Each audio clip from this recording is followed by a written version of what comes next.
The morning sun painted Farridge in soft golden hues, casting long shadows across Main Street as Diana Whitmore unlocked the door to her small plant shop. At 67, her movements were still graceful and deliberate, though perhaps a touch slower than they had been in her younger years. She pushed open the glass door, inhaling deeply the familiar scent of soil, greenery, and the faint sweetness of blooming orchids. "Good morning, my beauties," she whispered to the rows of plants that lined the shelves and hung from the ceiling. This was her daily ritual, greeting each section of her shop as though the plants were old friends. In many ways, they were. For the past 15 years, these silent companions had been her solace, her therapy, and her purpose. Diana moved through the narrow aisles with practiced ease, her silver hair pulled back in a neat bun, her simple cotton dress and gardening apron giving her the appearance of everyone's favorite grandmother. She checked the moisture levels in the soil, adjusted the position of a few hanging baskets to catch better light, and made mental notes about which plants needed repotting. The shop itself was modest. "Whitmore's Garden Corner," read the hand-painted sign above the door. The building was one of the oldest on Main Street, with worn wooden floors that creaked pleasantly underfoot and windows that rattled slightly when trucks passed by. Diana had spent years making it into something special, though not through expensive renovations or fancy displays. Instead, she had filled it with life, with green growing things that brought joy to anyone who entered. Outside, Farridge was beginning to wake up. This small town in rural Pennsylvania had a population of barely 3,000 souls. It was the kind of place where everyone knew everyone, where the biggest news of the week might be the opening of a new flavor at Miller's Ice Cream Parlor, or the controversy over whether the annual Autumn Festival should be held on the first or second weekend of October. Diana loved it here. The quietness, the predictability, the gentle rhythm of small-town life, all of it was exactly what she had needed when she arrived 15 years ago. She had been 52 then, but she had felt ancient, worn down by grief and guilt that had aged her far beyond her years. The brass bell above the door chimed, pulling Diana from her thoughts. She looked up to see Margaret Chen, owner of the bookstore next door, carrying 2 steaming cups of coffee. "Good morning, Diana," Margaret called out cheerfully. At 45, Margaret was a bundle of energy, always moving, always talking, always involved in some community project or another. "I brought your usual. Black, no sugar, right?" "You're a treasure, Margaret," Diana replied with a warm smile, accepting the cup gratefully. "What brings you by so early?" "Oh, I just wanted to remind you about the town council meeting tonight. We're discussing the budget for the spring festival, and I know how much you love those planning meetings." Margaret's eyes twinkled with amusement. Everyone knew that Diana generally avoided such gatherings, preferring the quiet company of her plants to the sometimes contentious debates of local politics. "I think I'll pass this time," Diana said gently. "But please give everyone my regards." "You know, Diana, you've been here 15 years, and you're still one of the most mysterious people in Farridge," Margaret observed, though her tone was more affectionate than prying. "We know you love plants. You're kind to everyone. You make the best herb recommendations for cooking, but that's about it. Where did you live before? What brought you to our little town?" Diana's smile remained steady, though something flickered briefly in her blue eyes. "Oh, I'm just a boring older woman who wanted a quiet place to spend her retirement years." Farridge seemed perfect. It was the same answer she had given for 15 years, polite but vague enough to discourage further questioning. Margaret, like most people in Farridge, had learned to accept it. Diana Whitmore was private about her past, but she was unfailingly kind in the present, and in a small town. That counted for a great deal. After Margaret left, Diana continued her morning routine. She watered the ferns hanging near the window, misted the orchids in the back corner, and checked on the new shipment of vegetable seedlings that had arrived late yesterday afternoon. Spring was approaching, and soon customers would flood in looking for tomato plants, pepper seedlings, and herb starters for their gardens. The day passed in its usual pleasant rhythm. Mrs. Patterson came in looking for something to help her roses bloom more abundantly. Young Tommy Chen, Margaret's nephew, needed a plant for a school science project. The elderly Mr. Morrison wandered in just to chat, as he often did, finding comfort in the green sanctuary Diana had created. Diana helped them all with genuine warmth and impressive knowledge. She could identify plant diseases at a glance, recommend the perfect species for any lighting condition, and mix custom soil blends for specific needs. Her expertise was one of the things that made her shop successful, despite its small size and modest location. What none of her customers knew, what nobody in Farage suspected, was that this gentle, grandmotherly woman who spent her days among petunias and peace lilies had once worked in one of the most secure and dangerous facilities in the United States military. As Diana locked up the shop that evening, she paused for a moment in the doorway, looking out at the quiet street. The sun was setting, painting the sky in shades of orange and pink. A few people walked past, offering friendly waves which she returned. This was her life now, simple and peaceful, and she had built it carefully over 15 years. But sometimes, in the quiet moments, memories would surface unbidden. The hum of laboratory ventilation systems, the glow of computer screens displaying molecular structures, the weight of protective gear, the faces of colleagues who had trusted her. Diana closed her eyes briefly, pushing the memories away. That life was over. That person she had been, Dr. Diana Whitmore, senior biochemical analyst for the U.S. Army's Chemical Defense Division, no longer existed. She had left that world behind, along with the guilt, the responsibility, and the devastating consequences of a single terrible day. Or so she had tried to believe. She locked the door firmly and walked home through the darkening streets, unaware that in just a few weeks, the quiet life she had built would be shattered, and the skills she had buried would be desperately needed once again. Diana's apartment was a small, tidy space above Patterson's hardware store, just 2 blocks from her shop. It suited her perfectly. 1 bedroom, a cozy living area, a kitchen just big enough for one person's needs, and best of all, a small balcony where she kept her personal collection of plants. As she climbed the narrow stairs to her door, she could hear Mr. Patterson below, locking up his own shop. "Good night, Diana," he called up. "Good night, Henry," she called back. 15 years of this routine had made them comfortable neighbors, though Henry knew no more about her past than anyone else in Farage. Inside her apartment, Diana went through her evening ritual. She changed out of her work clothes, made herself a simple dinner of soup and bread, and settled into her comfortable armchair by the window with a book about native Pennsylvania wildflowers. This was how most of her evenings went, quiet, solitary, peaceful. But tonight, her mind kept wandering from the pages. Perhaps it was Margaret's question earlier about her past. Perhaps it was simply one of those nights when the memories refused to stay buried. Whatever the reason, Diana found herself setting down the book and staring out the window at the darkening sky. She had been 42 when she first joined the Army's Chemical Defense Division, already considered older for such work, but her expertise in biochemistry had been undeniable. She had spent her 20s and 30s in civilian research, publishing papers on molecular toxicology and enzymatic reactions that had caught the attention of military recruiters. The work had been fascinating and terrifying in equal measure.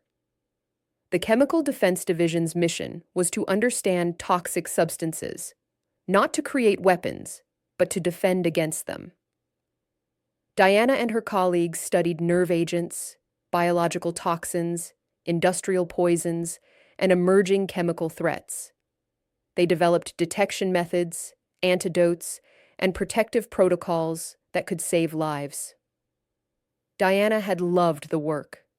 She had loved the intellectual challenge, the sense of purpose, the knowledge that her research could protect soldiers and civilians alike. She had risen through the ranks, becoming one of the division's most respected analysts, trusted to handle the most complex and dangerous samples. And then came the accident. Even now, 15 years later, the memory made her hands shake slightly. She gripped the arms of her chair, forcing herself to breathe slowly and steadily. The therapist she had seen in those first terrible months after the incident had taught her these techniques. Acknowledge the memory. Don't fight it. Let it pass through. It had been a routine analysis day. Diana's team was working with a particularly nasty industrial toxin that had been discovered in an overseas facility. They needed to characterize its properties, determine how it might be weaponized, and develop countermeasures. The sample was securely contained in the high-security laboratory.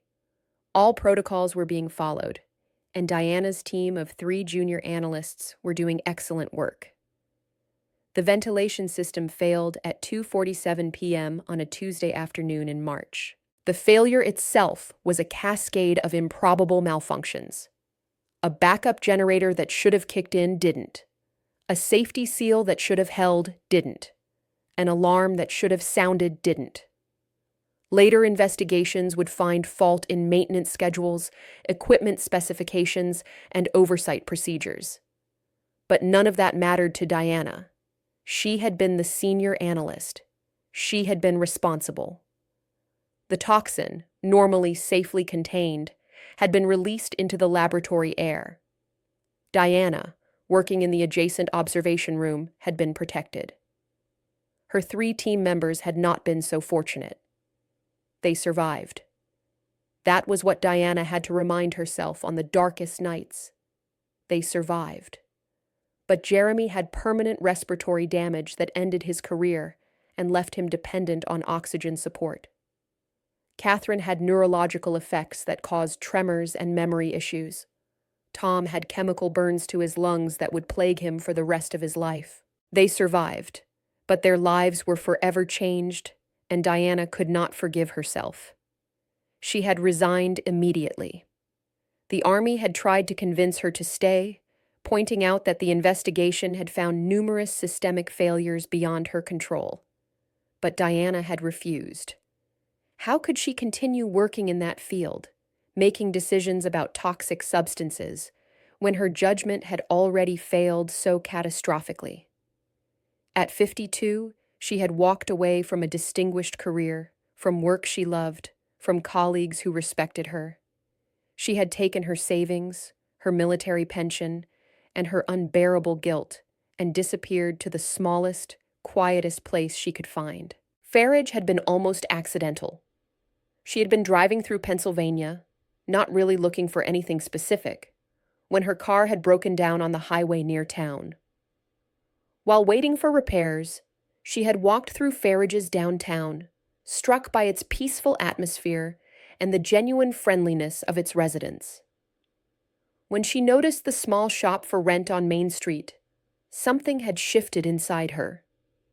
This could be a new start, a different life, a place where nobody knew Dr. Diana Whitmore, where she could be just Diana, a woman who loved plants and wanted a quiet existence. She had bought the shop, moved into the apartment above Patterson's Hardware, and very deliberately built a new identity. Not a false one. She hadn't lied about her name or background. She simply didn't volunteer information about her past. When people asked, she was vague. "I worked for the government" was true enough without being specific. "I wanted a change" was certainly accurate. Over 15 years, she had become a beloved member of the Farage community. She volunteered at the library's annual book sale. She donated plants for the school fundraisers. She always had a kind word and a plant recommendation for anyone who entered her shop. She had built a good life, a peaceful life. but she had also built it on a foundation of running away. Diana stood up from her chair and moved to the balcony. The night air was cool and fresh. Her personal plants, a collection of rare orchids and exotic ferns that challenged her gardening skills, rustled slightly in the breeze. She touched the leaves of a particularly beautiful Phalaenopsis orchid, its white blooms luminous in the darkness. Working with plants had been her salvation. They demanded attention and care, but they didn't judge. They responded to proper treatment with growth and beauty. They followed predictable patterns, unlike the chaotic and dangerous chemicals she had worked with before. They were safe. She had become genuinely expert in botany over the past 15 years. What had started as therapy had become a passion. She read extensively, experimented with different growing techniques, and had even developed some hybrid varieties that were quite remarkable. Her shop might be small, but its reputation for quality plants and expert advice extended far beyond Farage. Yet sometimes, late at night, she wondered if she had been right to run. The skills she had developed over 20 years of biochemical research, were they being wasted among petunias and potting soil? The knowledge she had accumulated about toxic substances, molecular interactions, detection methods, was it serving any purpose gathering dust in her memory? No, she told herself firmly. Those skills had led to disaster. They had caused harm to people she cared about. Better to let them atrophy, to focus on growing things instead of analyzing dangerous ones. Diana went back inside, made herself a cup of chamomile tea, and sat down with her book again. She read until her eyes grew heavy, then went to bed, expecting another ordinary day tomorrow. She had no way of knowing that her quiet life in Farage was about to be shaken to its core, and that the expertise she had buried would soon be the only thing standing between her adopted town and a crisis that would test everything she had learned in both her former and current lives. Spring arrived in Farage with its usual gentle beauty. The trees along Main Street budded with new leaves, and flowers began appearing in window boxes and front yards throughout the town. Diana's shop saw the expected surge of customers, everyone eager to start their gardens after the long winter. It was on a Thursday morning, 3 weeks into April, that Diana first noticed something odd. Mrs. Patterson came into the shop looking unusually pale. The woman was normally robust and cheerful, always ready with a smile and a bit of gossip, but today she seemed subdued. "Are you feeling all right, Eleanor?" Diana asked with concern. "Oh, I'm fine, dear," Mrs. Patterson replied, though she was blinking as if the shop's lighting bothered her. "Just a bit of a headache. I've had it for a few days now. Henry thinks I'm spending too much time staring at the computer for the hardware store's inventory." Diana helped her select some plants for the porch planters and watched with concern as the older woman left, walking with less steadiness than usual. It was probably nothing. Headaches were common enough. But something about Mrs. Patterson's appearance troubled Diana in a way she couldn't quite identify. 2 days later, young Tommy Chen came into the shop with his mother. Tommy had been excited about his science project just last week, but now the boy looked listless and complained of feeling dizzy. "I think he's been playing too many video games," Margaret said with a worried laugh. "But I'm taking him to Dr. Reynolds just to be safe." Dr. Reynolds was Farage's only general practitioner, a competent middle-aged man who had been serving the community for nearly 20 years. If anyone was sick, they went to see Dr. Reynolds, and if it was serious enough, he sent them to the hospital in the larger town of Millbrook, about 30 miles away. Diana noticed other small things over the next week. Mr. Morrison, who usually came in daily just to chat, mentioned that he had been feeling a bit off and hadn't had much appetite. The young librarian, Sarah Wells, had to sit down in the middle of selecting herbs for her window box, explaining that she felt suddenly nauseated. Each incident on its own meant nothing. People got sick. It was the transition from winter to spring, a time when colds and flu still circulated. But something was nagging at Diana, a sense of pattern recognition that she had not exercised in 15 years, but which was deeply ingrained from her former career. She started keeping a mental note of who seemed unwell. Mrs. Patterson, headache, coordination issues; Tommy Chen, dizziness, listlessness; Mr. Morrison, loss of appetite, fatigue; Sarah Wells, nausea, general malaise. The symptoms were vague and common. They could be explained by a dozen different ordinary causes. But to Diana's trained mind, trained in a different field and different time, there was something about the constellation of symptoms that felt familiar. She told herself she was being paranoid. This was Farage, not a military laboratory. These were everyday illnesses, not toxic exposures. She had spent 15 years trying to forget her old expertise, and now her mind was playing tricks on her, seeing patterns where none existed. But she couldn't completely shake the feeling. The town council meeting that Margaret had mentioned weeks ago had resulted in plans for the annual spring festival, scheduled for the last weekend of April. The festival was one of Farage's biggest events, featuring a craft fair, live music, food vendors, and activities for children. Diana had agreed to provide flowers for decorating the main stage and to run a small booth selling potted herbs. As the festival approached, Diana noticed that more people seemed to be feeling under the weather. The high school principal, Mr. Jeffords, had been out sick for 3 days. 2 of the workers at Miller's ice cream parlor had called in sick on the same day. Even Mayor Thompson had looked distinctly unwell at a recent community gathering, though he brushed off concerns, saying he just needed more sleep. Dr. Reynolds's office was reportedly quite busy. This, in itself, wasn't unusual for spring, but when Diana ran into the doctor's nurse at the post office, the woman looked stressed. Dr. Reynolds is seeing so many people with the same vague complaints, the nurse confided. Headaches, nausea, fatigue, coordination problems. He thinks it might be some kind of flu going around, but the symptoms are a bit unusual, and they seem to be lasting longer than typical flu. That night, Diana sat in her apartment with a notebook, something she hadn't done in 15 years. She wrote down every case she knew about, every symptom she had heard described. She mapped out timelines as best she could remember. When had each person first reported feeling ill? Did they live in the same part of town? Did they have any common connections? She felt foolish doing it. What was she, a plant shop owner, doing playing investigator? If there was a medical issue, that was Dr. Reynolds's concern. If there was a public health issue, that was the responsibility of the county health department. But she couldn't stop, because the pattern she was seeing, the constellation of symptoms, the way they were spreading through the community, it reminded her of something from her old work.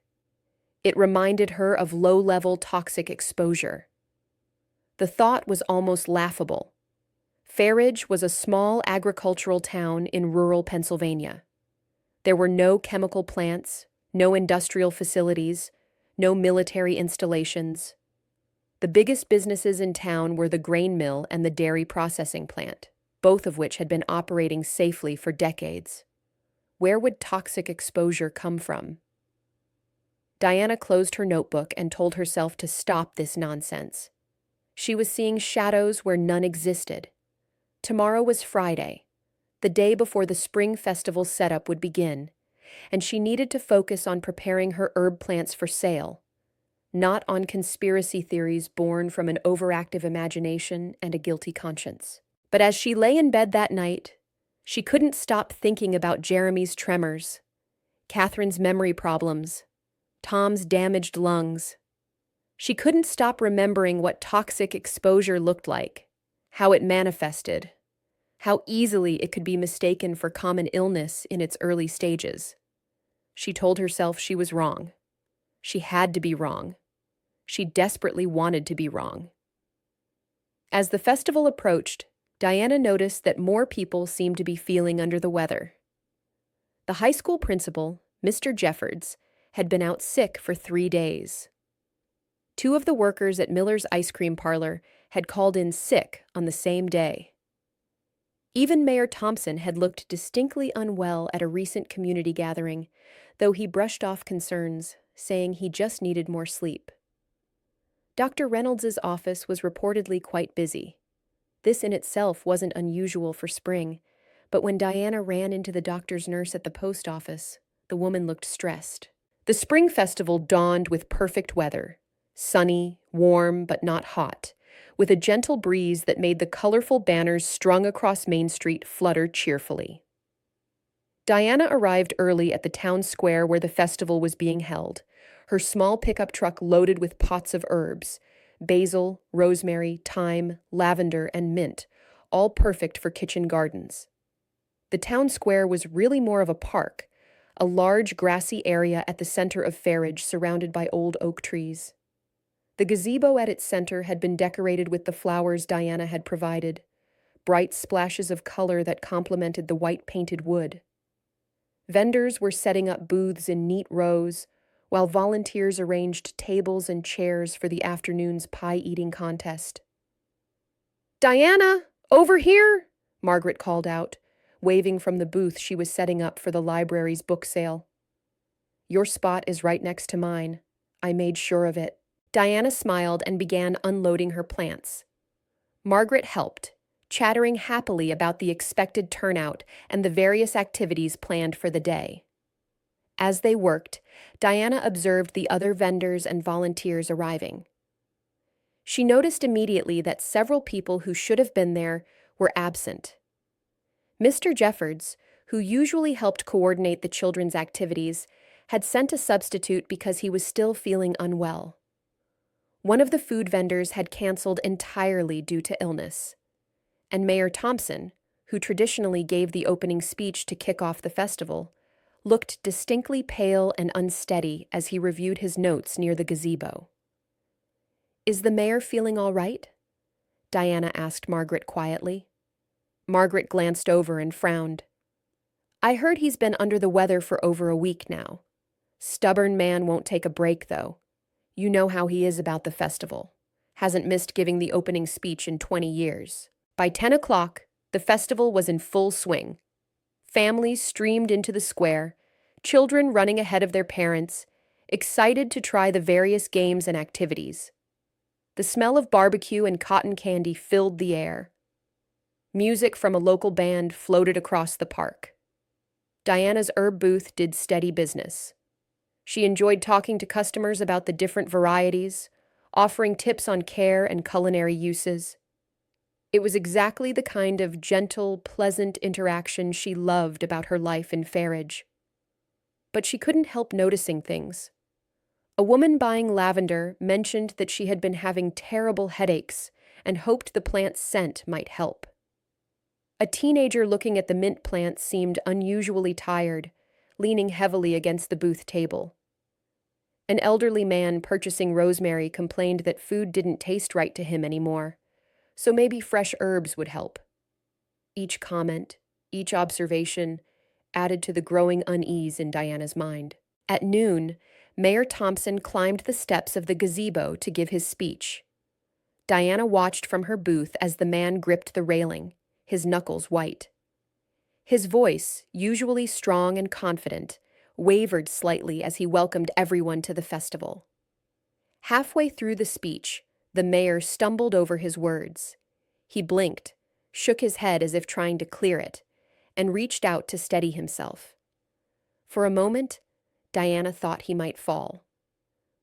"I apologize," the mayor said, his voice now clearly strained. "I seem to be feeling a bit dizzy. If you'll excuse me."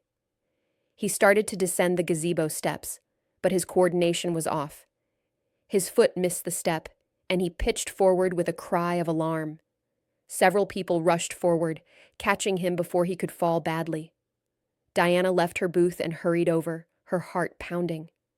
She reached the gazebo just as they were helping the mayor to sit on one of the steps. I'm fine," Mayor Thompson insisted, though he clearly wasn't. His face was pale and sweating, and his hands shook. Just need to sit down for a minute. Someone call Dr. Reynolds, Margaret said firmly, already pulling out her phone. Diana knelt beside the mayor, her instincts from years of medical emergency training in the laboratory kicking in. Can you tell me what you're feeling? She asked gently. Dizzy. Headache. My hands are tingling. And I can't quite focus my eyes properly. The mayor looked frightened now, the bravado fading. This has been getting worse all week, but I thought it was just stress.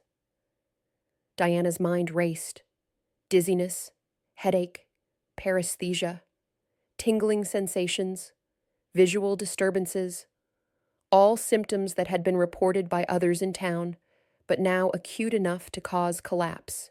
Dr. Reynolds arrived within minutes, his medical bag in hand. He quickly assessed the mayor and made the decision to call an ambulance to take him to Millbrook Hospital for observation. I don't understand it, Dr. Reynolds said to the small crowd that had gathered. Mayor Thompson is the fourth person this week I've had to send to the hospital. Same general symptoms, neurological issues, coordination problems, nausea. The hospital is calling it a possible viral outbreak, but I've never seen a virus present quite like this. Diana felt a chill that had nothing to do with the spring breeze. Fourth person sent to the hospital. How many more were sick, but not sick enough for hospitalization? How many were dismissing symptoms as minor annoyances? The festival continued, though with a more subdued atmosphere. The ambulance had left with the mayor. Dr. Reynolds had assured everyone that it was probably just a flu-like illness going around, and people were trying to enjoy the beautiful day despite their worry. But Diana couldn't focus on her herb sales anymore. She kept watching the crowd, noticing the children who seemed less energetic than they should be, the adults who sat down frequently or rubbed their temples as if fighting headaches. When Margaret mentioned that she herself had been feeling a bit foggy the past few days, Diana made a decision. 15 years. 15 years she had run from her old life, buried her expertise, tried to become someone different. But this was wrong. Something was wrong in Farage, and whether she wanted to face it or not, she had skills that might be relevant. That evening, after the festival ended and she had cleaned up her booth, Diana went home and pulled out a box from the back of her closet. She hadn't opened it in 15 years. Inside were books on toxicology, chemical analysis, and biochemistry. There were old notebooks from her military training. There were contact numbers for laboratories and specialists, though she had no idea if they were still current. She spread the materials across her dining table and began to work, her mind slipping back into patterns of analysis and investigation that she had thought were long forgotten. If this was toxic exposure, and she was increasingly convinced that it was, then she needed to identify the source. And she needed to do it before more people got seriously ill. The quiet plant shop owner was gone. In her place, for the first time in 15 years, Dr. Diana Whitmore had returned. Diana worked late into the night, her apartment lit only by a desk lamp as she pored over her old textbooks and notes.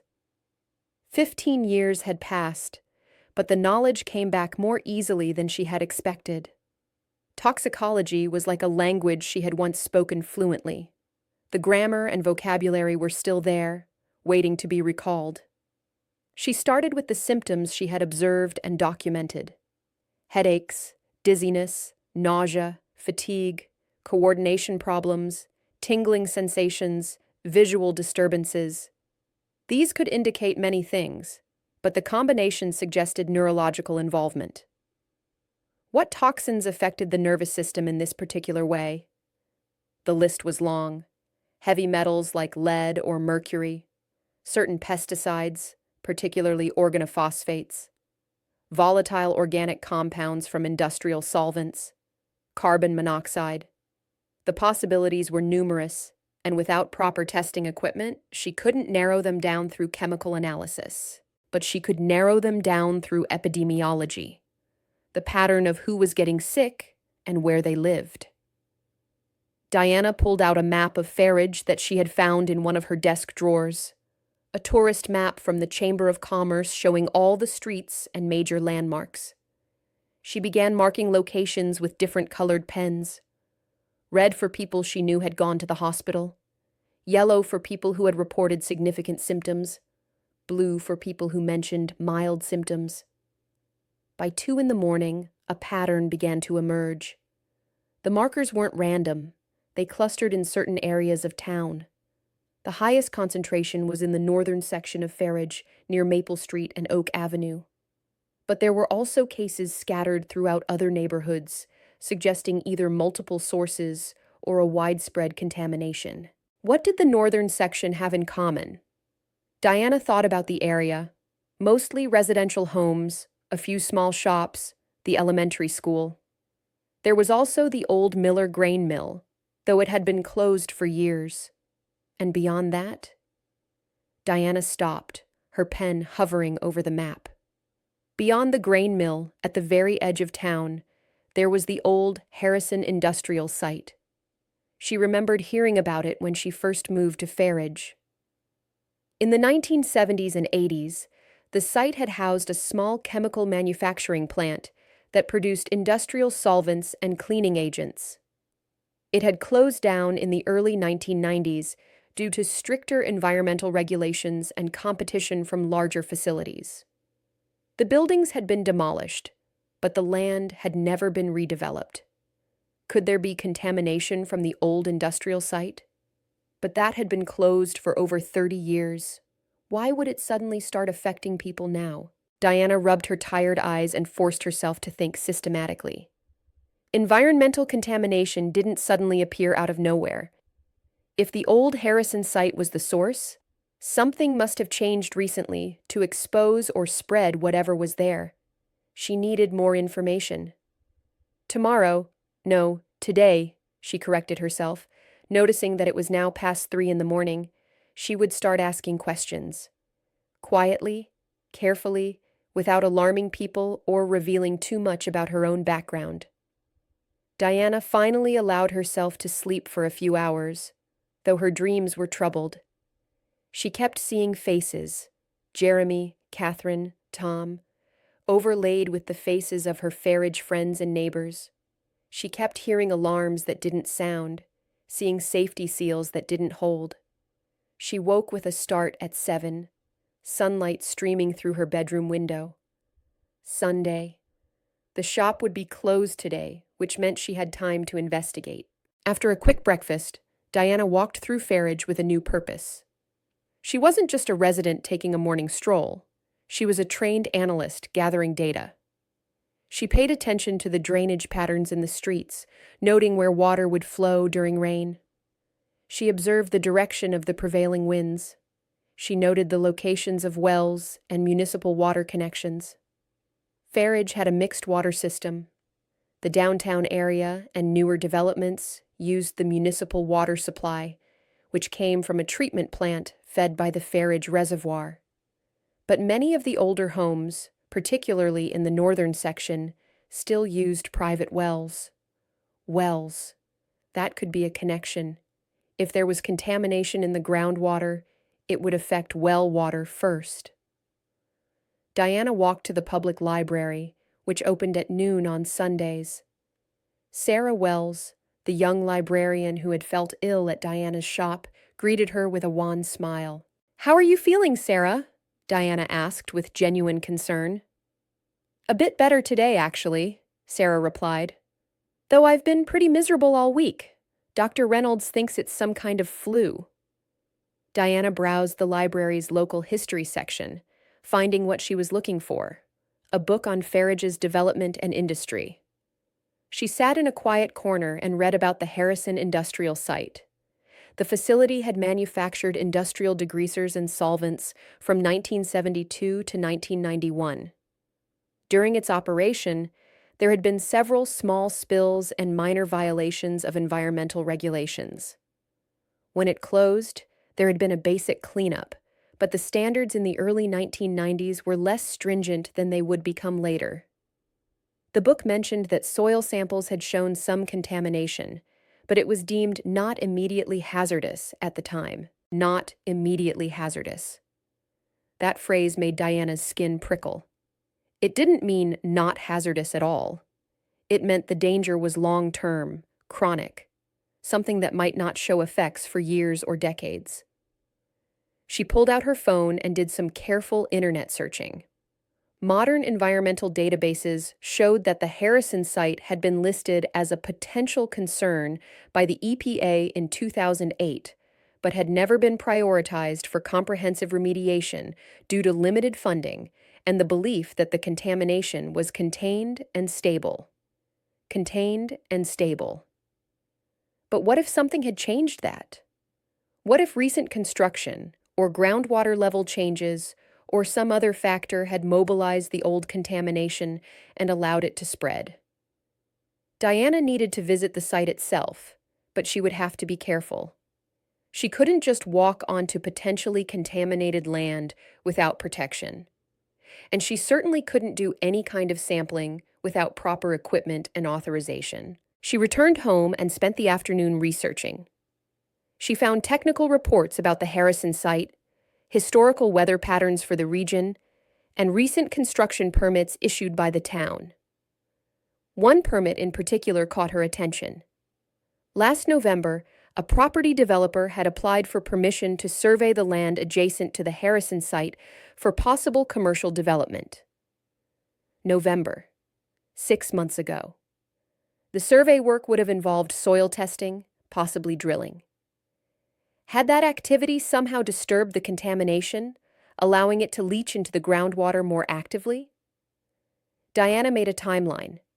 Survey work in November. First symptoms reported in early April. That was about a 4-month gap, which actually made sense for low-level chronic exposure. The toxins would build up gradually in people's systems until symptoms became noticeable. She was becoming more convinced of her theory, but she had a problem. She was not an environmental investigator. She was not a public health official. She was a retired biochemist running a plant shop. If she went to the authorities with these suspicions based on a mental map and some internet research, they would, quite reasonably, ask for her credentials and wonder why she was investigating at all. And Diana very much did not want to explain her credentials or her past. She needed proof. She needed data that was concrete enough to take to Dr. Reynolds or the county health department. Data that would speak for itself without requiring her to reveal her expertise. That meant she needed to collect samples and do at least basic analysis. The problem was, she didn't have access to a proper laboratory anymore. Even if she knew what to test for, she had no way to actually run the tests. Or did she? Diana went to her bookshelf and pulled down a thick reference book on plant phytoremediation, the use of plants to detect and remove environmental contaminants. She had bought it years ago out of simple curiosity about how plants could interact with polluted soil. Now she wondered if it might offer her a different approach. Some plants were hyperaccumulators, meaning they absorbed certain toxins from soil or water at high rates. If she could grow plants in soil samples from different locations around Farage, particularly near the Harrison site, she might be able to identify the presence of specific contaminants based on the plant's response. It wasn't as precise as laboratory analysis, but it was something she could do quietly, using her legitimate expertise as a botanist. Nobody would question Diana Whitmore collecting soil samples to test for her plants. She spent the rest of the day planning her approach. She would need to collect samples from multiple locations, near the Harrison site, from areas where people were getting sick, and from areas where people seemed healthy as controls. She would plant indicator species and observe their growth patterns. Meanwhile, she would continue documenting symptoms and looking for more specific patterns. It wasn't the kind of rapid, high-tech investigation she could have conducted in her old laboratory, but it was careful, methodical science, and right now, it was what she could do. As Sunday evening turned into night, Diana prepared for the week ahead. She gathered containers for soil samples, selected the plant species she would use as indicators, and made a list of locations to visit. She also decided she needed to learn more about the recent survey work near the Harrison site. Perhaps the development company had reports that might be relevant. She was violating her own rules, the rules she had lived by for 15 years. She was using her old expertise. She was getting involved in something that could be dangerous. She was risking exposure of her past. But people were getting sick. Her friends and neighbors were suffering, and the situation seemed to be getting worse, not better. She thought about Mayor Thompson's collapse at the festival, about young Tommy Chen's listlessness, about elderly Mrs. Patterson's coordination problems. She thought about Jeremy, Catherine, and Tom, and how she had failed to protect them. She wouldn't fail again. Monday morning arrived with clouds and a forecast of rain later in the day. Diana opened her shop as usual, greeting the few early customers who came in for last-minute plant purchases. But her mind was elsewhere, planning the investigation she would begin once the shop closed. Around mid-morning, Margaret stopped by with concerning news. "Have you heard about Mrs. Patterson?" Margaret asked, her usually cheerful face creased with worry. Diana's heart sank. What happened? Henry found her this morning. She had fallen in their bedroom and couldn't get up properly. She was confused and her speech was slurred. They've taken her to Millbrook Hospital. Margaret shook her head. This is getting scary, Diana. So many people are getting sick, and the doctors don't seem to know what's causing it. How is Henry holding up?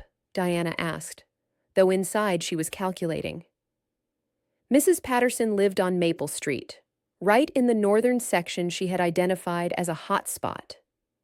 And the progression from mild symptoms to serious neurological effects suggested increasing toxic exposure. He's beside himself. They've been married for 45 years. Margaret paused. Diana, do you think this is serious? I mean, really serious? Diana chose her words carefully. I think there's definitely something unusual happening. Have you been feeling all right yourself, Margaret? I've had that foggy feeling I mentioned, and some headaches. But nothing like poor Eleanor. Margaret looked at Diana with sudden hope. You know about plants and natural remedies. Is there anything that might help? Some herb or treatment?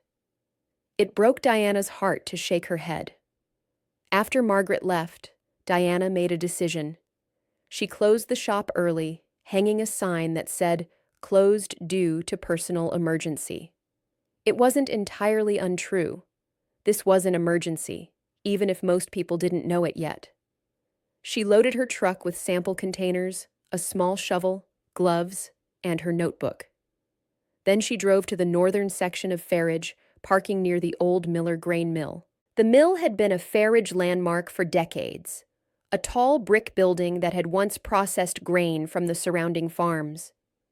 It had closed 5 years ago when the company consolidated operations at a larger facility elsewhere. Now it stood empty, its windows dark, surrounded by overgrown grass. Beyond the mill, about a quarter-mile away, was the old Harrison industrial site. Diana could see the chain-link fence that marked its boundaries, and beyond that, empty land covered with scrub vegetation.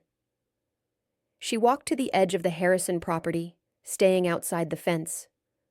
The ground here was uneven, and she could see evidence of recent activity. Tire tracks from heavy vehicles, small flags marking survey points, and a few test bore holes that had been filled in but were still visible as disturbed soil. Diana took her first sample here, carefully collecting soil from near one of the filled boreholes. She labeled the container with the location and date, then moved on.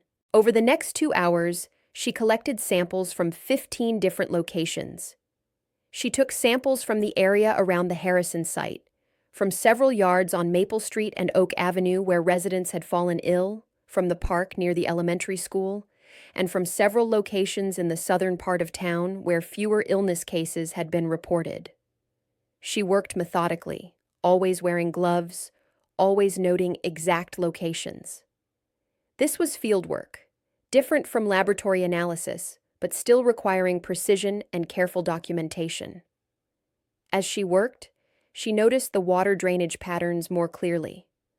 The Harrison site was on slightly elevated ground, and natural drainage would carry any groundwater contamination downhill toward the residential areas, exactly where the illness cluster was most concentrated. She also noticed that several of the properties near the Harrison site had old well pumps in their yards, though she wasn't sure if they were still in use. If they were, and if they were tapping into contaminated groundwater, that could explain the exposure route. Rain began to fall as Diana finished collecting her samples. She hurried back to her truck, carefully securing the sample containers. Tomorrow she would begin the planting tests, but today she wanted to pursue another line of investigation. She drove to the Fairridge Town Hall, a small brick building on Main Street that housed the mayor's office, the town clerk, and various administrative offices. The clerk, a middle-aged woman named Janet Pierce, looked up from her computer as Diana entered. "Diana, what brings you by? Looking for the mayor? I'm afraid he's still in the hospital." "Actually, I wanted to ask about some public records," Diana said. "Specifically about the development survey work that was done near the old Harrison site last fall." Janet looked curious. "That's an unusual request. May I ask why you're interested?" Diana had prepared for this question. "I've been thinking about expanding my plant business, possibly adding some native Pennsylvania plants to my inventory. I wanted to know more about the soil conditions in different parts of town to determine what would grow well." It was plausible enough. Janet nodded and pulled up her computer database. "Let me see what I can find. Yes, here it is. Summit Development Group submitted a request last October to survey the land adjacent to the Harrison site. They own a 20-acre parcel there. They did soil testing, groundwater assessment, and topographical surveys in November. Do they keep copies of the test results on file?" Diana asked, trying to sound casual. "They're supposed to submit a copy to the town, but—" Janet frowned at her computer screen. "I don't see that they ever did. We just have the permit application and approval." "Is it normal for them not to file the results?" "It's not unusual if they decide not to proceed with development. Summit probably looked at the test results, decided the site wasn't suitable for whatever they had in mind, and shelved the project." Janet looked at Diana with concern. "Is this about the illness that's been going around? A couple of people have asked me if there might be something in the water or soil making people sick." Diana felt a chill. Others were starting to make the connection. "What did you tell them?" "That the municipal water is tested regularly and always comes back clean. And that the county health department hasn't reported any environmental concerns." Janet paused. "But between you and me, Diana, I'm worried too. My own daughter has been feeling terrible for weeks. Headaches, dizziness, nausea. Dr. Reynolds can't figure out what's wrong with her." "Where do you live, Janet?" "On Oak Avenue, near the elementary school." "Right in the contamination zone," Diana thought grimly. "Has your daughter been tested for anything specific?" "Standard blood work came back normal. That's what's so frustrating. All the tests are normal, but people are clearly sick." That made sense if this was environmental toxin exposure. Standard blood tests wouldn't show specific chemical contaminants unless the doctors knew what to look for.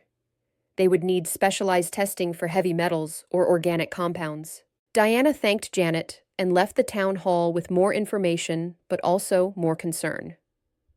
The development company's survey work had likely disturbed the old contamination, but she had no way to access their test results without revealing why she wanted them. She spent the rest of the rainy afternoon in her apartment, setting up her plant testing experiment. She filled small pots with soil from each of her collected samples, carefully labeling each one. Then she planted specific indicator species, plants known to react noticeably to different types of contamination. For heavy metals, she used sunflowers, which were hyperaccumulators of lead and cadmium. For organic solvents, she used mustard plants, which showed stress responses to volatile compounds. For general toxicity, she used fast-growing radishes, which would show stunted growth in contaminated soil. It would take at least a week to see clear results from the plant growth, possibly 2 weeks. Diana didn't know if they had that much time, but it was the best she could do with her limited resources. That evening, she made a difficult decision. She needed to contact the county health department, even if it meant potentially exposing her own background. People were getting sicker, and she couldn't in good conscience wait for plant growth results while the situation deteriorated. She drafted a careful letter to the health department, describing the pattern of illnesses she had observed and suggesting that environmental testing should be conducted, particularly of groundwater in the northern section of Farage. She mentioned the proximity to the old Harrison industrial site and the recent survey work that might have disturbed contamination. What she didn't mention was how she knew to look for these patterns or why she was qualified to make such suggestions. She signed the letter simply "A Concerned Citizen" and planned to mail it the next day. It wasn't ideal. Anonymous tips often weren't taken as seriously as formal complaints from identified sources. But it was something, a way to raise the alarm without revealing herself. As Diana prepared for bed that night, her phone rang. It was Henry Patterson. "Diana." His voice was thick with emotion. "Eleanor is in intensive care. They say she has some kind of toxic encephalopathy, swelling and inflammation of the brain caused by an unknown toxin. They're running every test they can think of, but they don't know what's causing it." Diana closed her eyes, her worst fears confirmed. "I'm so sorry, Henry. Is there anything I can do?" "Just pray, I suppose, if you do that sort of thing." Henry paused. The doctors asked if she had been exposed to any chemicals, pesticides, cleaning products, anything unusual. But she hasn't. We live a quiet life. Where would she encounter something like that? "I don't know, Henry," Diana lied, "but I hope they figure it out soon." After the call ended, Diana sat in the dark apartment, her hands shaking. Toxic encephalopathy. The doctors were starting to recognize this as poisoning, which was good, but they didn't know the source, which meant the exposure would continue. She couldn't wait for plant growth results. She couldn't wait for the health department to respond to an anonymous letter. She had to act faster. She pulled out her old contact list from 15 years ago and began searching for one name in particular. Dr. Robert Chen, a toxicologist she had worked with at the Chemical Defense Division. He had been a friend, one of the few people who had understood her guilt over the accident and supported her decision to leave. Would his contact information still be current after 15 years? Would he remember her? Would he be willing to help without asking too many questions about why she was involved? Diana found his name in her old address book and, her heart pounding, searched for him online. Dr. Robert Chen was now head of the Environmental Toxicology Division at the Pennsylvania Department of Environmental Protection. It was a sign, she told herself. He was in the state, in a position to help. She drafted an email, careful and professional, explaining that she was a Farage resident concerned about a pattern of illness that suggested environmental toxin exposure. She detailed the symptoms, the geographic clustering, the proximity to the old industrial site. She asked if his office could conduct testing. And then, after a long moment of hesitation, she signed it with her real name and added a single sentence. "Bob, it's Diana Whitmore. I know it's been a long time." She sent the email before she could change her mind. Now all she could do was wait, hope her old colleague would respond, and pray that Farage could hold on until help arrived. The response from Dr. Robert Chen came at 6:30 the next morning, waking Diana from an uneasy sleep. She grabbed her phone from the nightstand and read his email with growing relief. Diana, I was shocked to see your name in my inbox. I'd heard you'd left the military but had no idea where you'd gone. I'm sorry it took a crisis to reconnect. Based on your description, this situation needs immediate attention. I'm clearing my schedule to come to Farage today. Can we meet? I'll need to see your documentation and get access to the affected area. More soon. Bob. Diana sat up in bed, her heart racing. He was coming today. That was good. They needed fast action. But it also meant she would have to face someone who knew who she really was, what she had been, what had happened. Someone who knew Dr. Diana Whitmore, the biochemist, not Diana Whitmore, the plant shop owner. She typed a quick response suggesting they meet at her shop at noon, then spent the morning in a state of nervous preparation. She organized all her notes, her maps, her sample locations, and her observations into a clear, professional presentation. She also prepared herself emotionally for questions she knew Bob would ask. At 11:30, she closed the shop and locked the door, hanging a sign that read, "Closed for inventory." Then she waited. Bob Chen arrived exactly at noon, pulling up in a Pennsylvania DEP vehicle. Diana watched through the shop window as he got out, older than she remembered, his black hair now heavily streaked with gray, but still with the same alert, intelligent expression she recalled from their laboratory days. She opened the door before he could knock. "Diana," he said, and his smile was genuine despite the gravity of the situation. "It's really you." "It's really me," she confirmed, stepping back to let him in. "Thank you for coming so quickly, Bob." He entered the shop, looking around with interest at the plants and garden supplies before turning his full attention to Diana. 15 years, he said softly. "I looked for you, after you left. I wanted to make sure you were all right. I needed to disappear for a while. I understand." And from his tone, Diana believed he did. "But I'm not here to dredge up the past. I'm here because your email described a serious public health situation. Show me what you found." Diana led him to the back room of her shop, where she had spread out her documentation on a work table. She walked him through everything: the symptom patterns, the geographic clustering, the timeline correlation with the survey work at the Harrison site, the well water distribution, and the soil samples she had collected. When she finished, he studied her maps in silence for a long moment. "This is excellent investigative work," he said finally. "Thorough, systematic, and the hypothesis is well supported by the data. My question is, how did you recognize these patterns when the local doctors didn't?" Diana had expected this question. "I pay attention. And I remember reading about the Harrison site when I first moved here. When people started getting sick, it just occurred to me that there might be a connection." Bob gave her a look that said he knew there was more to the story, but he didn't push. "Well, your attention may have saved lives. If this is what I think it is, chronic low-level exposure to industrial solvents, possibly chlorinated compounds from the old chemical plant, then every day of continued exposure increases the risk of permanent neurological damage." "Like Mrs. Patterson," Diana said quietly.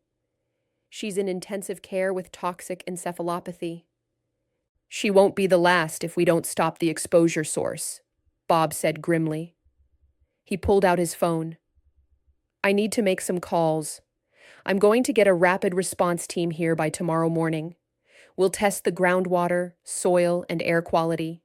We'll identify the specific contaminants and map the exposure zone, and we'll issue a public health advisory immediately." Relief flooded through Diana. This was what she had hoped for: professional intervention by people with the authority and resources to actually address the problem. What should I tell people in the meantime? Tell them to stop using well water immediately if they have it. Tell them to keep windows closed as much as possible until we determine if there's air quality issues. Tell them to avoid the area near the Harrison site entirely. Bob paused. Actually, do you know who in town I should coordinate with? Mayor, health officer, police chief? The mayor is in the hospital. He collapsed at our spring festival last weekend. But the town administrator is Margaret Chen. No relation to you, I assume? And the police chief is David Ross. Dr. Reynolds is our only general practitioner. I'll contact all of them, Bob said. Diana, I'm going to need your help with this. You know the town, you know the people, and frankly, your analytical skills are first rate. Would you be willing to work with the response team? Diana hesitated. This was exactly what she had been trying to avoid for 15 years, using her old expertise, being visible as a scientist, risking questions about her background. But people were suffering, and she couldn't turn her back on them. Yes, she said. I'll help however I can. Bob smiled. Good. Because I'm going to need you to brief the response team on your findings. They'll want to hear directly from you about the symptom patterns and exposure timeline. Bob, Diana said carefully, can we keep my background quiet? I don't want to be identified as anything other than a concerned local resident. I've built a life here, and I'd like to keep it separate from before. He studied her for a moment. I won't volunteer your credentials. But Diana, if this situation gets as serious as I think it might, you may not be able to stay in the shadows. People are going to want to know how you knew to look for this. They're going to ask questions. I know, Diana said quietly, but I need to try. Bob squeezed her shoulder gently. You did the right thing by contacting me. Whatever happens next, remember that. He spent the next hour making calls and coordinating the response. Diana listened as he spoke with authority and urgency to various officials, setting wheels in motion that would bring help to Farage.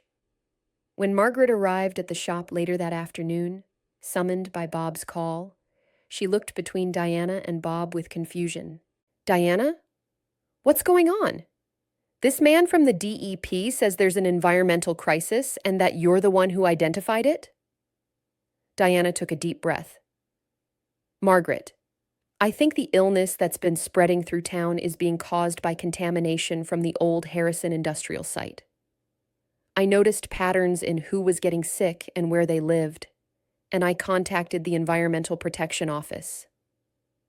But how did you even know to look for that? You run a plant shop. I'm observant, Diana said weakly. Margaret stared at her. Diana Whitmore, in 15 years I've known you to be kind, knowledgeable about plants, and consistently private about your past.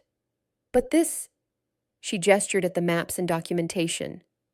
This is scientific investigation. This is expertise. Who are you really? Before Diana could answer, Bob intervened. Ms. Chen, with respect, what matters right now is that Ms. Whitmore's observations have alerted us to a serious public health threat.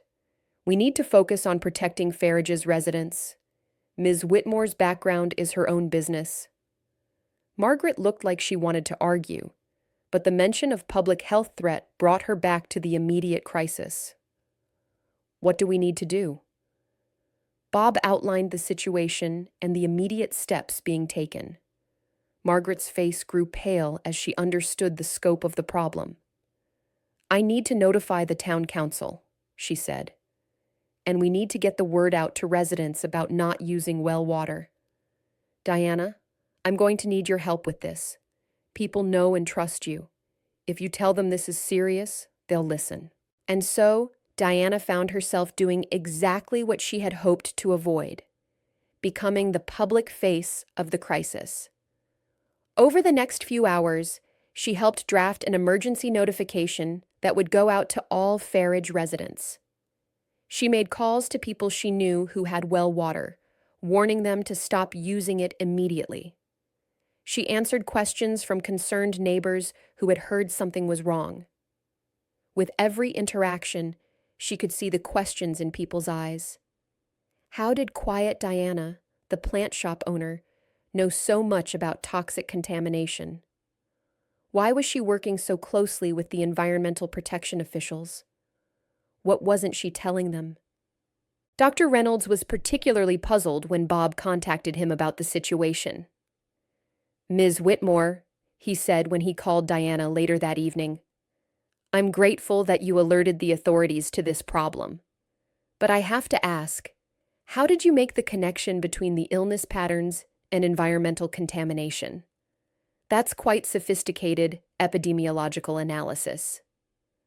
"I just noticed patterns," Diana said, knowing how inadequate it sounded. "You must have quite a background in public health or environmental science to recognize those patterns," Dr. Reynolds pressed gently. "I worked for the government for a long time," Diana said, which was true without being specific. "I learned to pay attention to details." It was going to have to be enough. She couldn't tell the full truth. Not yet. Maybe not ever, if she could avoid it. That night, lying in bed and staring at the ceiling, Diana wondered if she had done the right thing. She had helped identify a serious threat to her community, yes. But she had also set in motion a series of events that would inevitably expose her past. The wall she had built between Dr. Diana Whitmore and Diana the plant shop owner was already starting to crumble. Her phone buzzed with a text from Bob. "Response team arriving at 6 a.m., meeting at town hall at 7. Sleep well, Diana. Tomorrow is going to be intense." Sleep well. Diana almost laughed. She hadn't slept well in 15 years, haunted by memories of the accident. Now she faced a different kind of sleeplessness, anxiety about the investigation ahead, and about how much of her carefully hidden past would be dragged into the light. But she thought about Mrs. Patterson in intensive care, about young Tommy Chen feeling sick, about all the people in Farridge who were suffering from an invisible threat they didn't understand. Whatever personal cost this investigation had for her, it was worth it. She had failed to protect her team 15 years ago. She would not fail to protect Farridge now. The Pennsylvania Department of Environmental Protection's Rapid Response Team descended on Farridge at dawn. Diana watched from her apartment window as 3 white vans pulled into the town hall parking lot, disgorging technicians, equipment, and a sense of official urgency that Farridge had never experienced before. She dressed carefully in simple professional clothes, slacks and a blouse that suggested competence without calling attention to herself. Then she walked the 2 blocks to town hall, clutching her folder of documentation and trying to calm the anxiety fluttering in her chest. The meeting room was crowded. Bob Chen stood at the front with a projection screen, setting up his laptop. Margaret was there in her role as town administrator, looking worried and exhausted. Police Chief David Ross, a burly man in his 50s, sat with his arms crossed, his face grim. Dr. Reynolds was reviewing some papers, and Janet Pierce from the clerk's office was taking notes. Several people Diana didn't recognize were also present. The response team members, she assumed. They wore DEP identification badges and had the confident demeanor of experts who had handled crises before. Bob started the meeting promptly at 7. "Thank you all for coming on such short notice. I'm Dr. Robert Chen, head of the Environmental Toxicology Division for Pennsylvania DEP. We're here because we have reason to believe that Farridge is experiencing a public health crisis caused by environmental contamination." He pulled up a map on the screen. Diana's map, refined with his own additions. The cluster of illness cases was marked clearly, centered on the northern section of town. Over the past several weeks, an unusual number of Farridge residents have reported symptoms consistent with neurotoxic exposure: headaches, dizziness, coordination problems, nausea, and in severe cases, encephalopathy. The pattern of illness is not random. It correlates strongly with proximity to a specific geographic area. Bob explained the Harrison industrial site's history, the recent survey work that may have disturbed old contamination, and the exposure pathways through groundwater and possibly air quality. Our immediate priorities are threefold, he continued. First, stop the exposure. Second, identify the specific contaminants. Third, provide medical guidance for affected residents. To accomplish this, my team will conduct comprehensive environmental testing starting today. One of the response team members, a woman in her 30s with sharp eyes and a no-nonsense expression, stood up. I'm Dr. Susan Martinez, environmental chemist. We'll be collecting and analyzing samples from water, soil, and air at multiple locations throughout Farage. We need local cooperation to access private properties, especially those with wells. Police Chief Ross spoke up. What are we telling residents? They're going to be alarmed by DEP teams in hazmat gear collecting samples in their yards. We tell them the truth, Bob said, that we're investigating a possible environmental health issue and that their cooperation will help us protect the community. Ms. Chen, he nodded to Margaret. I'll need your help coordinating communication to residents. Of course, Margaret said. But people are going to have questions. They're going to want to know how serious this is and what they should do. Bob looked uncomfortable. The honest answer is, we don't know yet how serious this is. But I recommend that anyone using well water in the affected area switch to bottled water immediately until we can test and clear their wells. Anyone experiencing symptoms should see Dr. Reynolds and mention the possibility of toxic exposure. Dr. Reynolds looked up from his notes. I've contacted Millbrook Hospital and shared information about neurotoxic exposure. They're prepared to provide more specialized testing for affected patients. But I need to know, what specifically should we be testing for? That's what we're hoping to determine quickly, Dr. Martinez said. But based on the history of the Harrison site, we're prioritizing tests for chlorinated solvents like trichloroethylene and perchloroethylene, as well as heavy metals and volatile organic compounds. Eventually, someone was going to ask the question she was dreading. Police Chief Ross asked it. I want to know how this was identified in the first place. I've lived in Farage my whole life, and I didn't connect the recent illness with the old Harrison site. How did, he consulted his notes, Ms. Diana Whitmore make this connection? All eyes turned to Diana. She felt her face flush, but kept her expression calm. I'm an observant person, she said carefully. I noticed people getting sick with similar symptoms. I noticed that they mostly lived in the same part of town. And I remembered hearing about the old industrial site when I first moved here. It seemed worth investigating.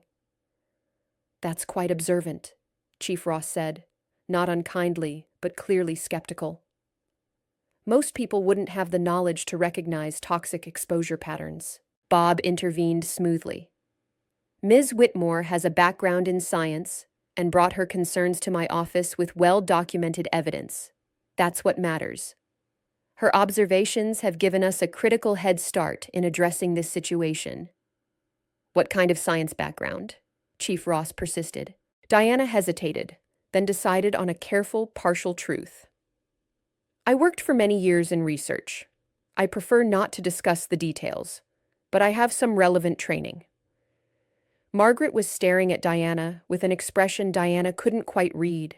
Surprise, curiosity, and perhaps a touch of hurt that her friend of 15 years had kept such secrets. Well, Dr. Reynolds said into the slightly awkward silence, whatever Ms. Whitmore's background, I'm grateful she recognized the pattern. We might have had several more weeks of increasing illness before anyone made the connection. The meeting moved on to logistics. Dr. Martinez outlined the testing plan, showing where samples would be collected and explaining the timeline for results. Chief Ross agreed to provide assistance in securing the old Harrison site so the team could safely collect samples there. Margaret organized a system for notifying residents and coordinating property access. Diana found herself assigned to help identify which homes used well water and to serve as a liaison with concerned residents. It made sense. She knew the town and people trusted her. But it would also mean being very visible throughout the investigation. After the official meeting ended, Bob pulled Diana aside while the others dispersed to begin their work. "You handled the questions well," he said quietly. "But Diana, this is going to get more intense. When we find contamination, and I'm quite sure we will, there will be media attention. There will be questions about liability and responsibility. And there will definitely be more questions about how you identified the problem." "I know," Diana said. I need to protect my privacy as much as possible." "I understand. But I also want you to know that what you've done here is important, Diana. You've used your expertise to help people, to protect your community. That's what science should do. It's what you always wanted to do, before." He trailed off. Before the accident. Before Jeremy, Catherine, and Tom. Before Diana's world fell apart. "I know," Diana said softly. "Thank you, Bob." She spent the rest of the day accompanying response team members as they collected samples throughout Fairage. She watched them drill into well casings to extract water samples, dig precise soil cores, and set up air quality monitors. It was familiar work, bringing back memories of her laboratory days, though from a different perspective. Everywhere they went, residents had questions. Why was this happening? Was their water really dangerous? Should they leave their homes?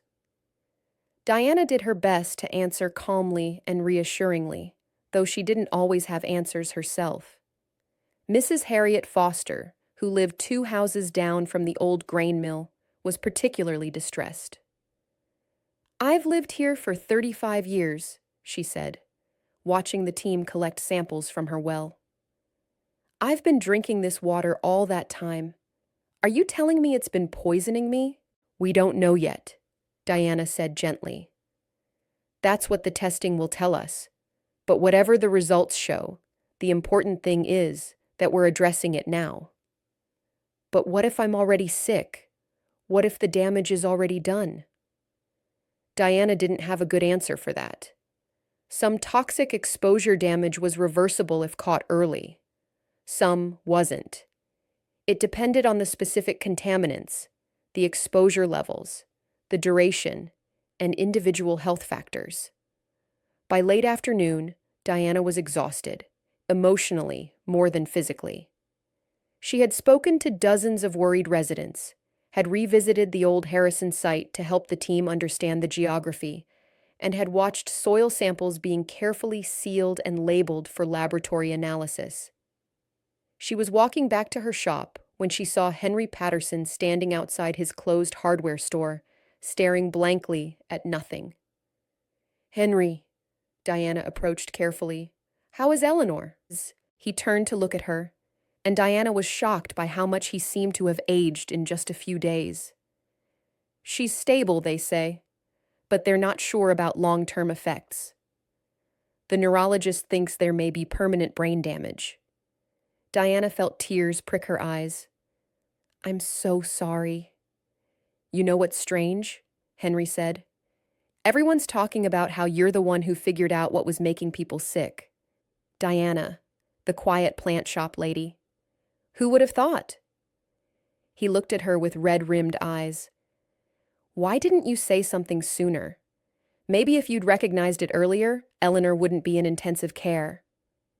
The accusation, though gently delivered, hit Diana like a physical blow. Because he was right, wasn't he? She had noticed unusual symptoms weeks ago.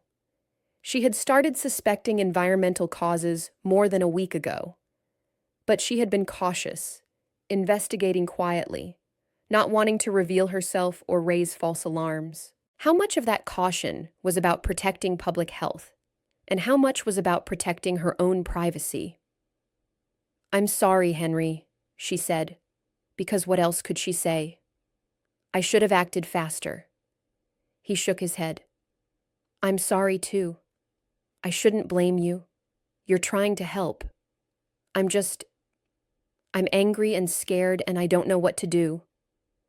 "The best thing you can do is be with Eleanor," Diana said, "and trust that the experts will figure this out and stop it from happening to anyone else."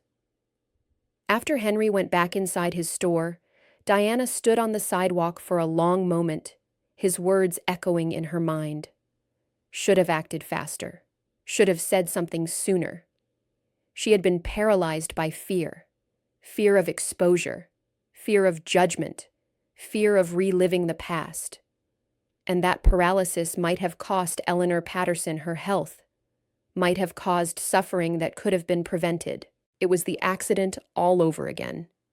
Different circumstances, different people, but the same core failure. Diana putting her own fears ahead of the safety of others. She walked slowly back to her shop, feeling the weight of 15 years of running, hiding, trying to be someone different. Maybe Bob was right. Maybe she couldn't stay in the shadows anymore. Maybe she didn't deserve to. The preliminary test results came back within 48 hours, and they were even worse than Diana had feared. Bob Chen called an emergency meeting at the town hall Thursday morning. The same core group assembled: Margaret, Chief Ross, Dr. Reynolds, Janet Pierce, plus several additional officials from the county health department and the regional EPA office. Diana sat in the back of the room, trying to be inconspicuous, but Bob caught her eye and gestured for her to come sit at the main table. Reluctantly, she moved forward, feeling everyone's attention on her. "I'm going to be direct," Bob said once everyone was seated. "We have confirmed significant contamination of groundwater in the northern section of Farage. Water samples from 6 private wells showed levels of trichloroethylene, TCE, well above safe drinking water standards.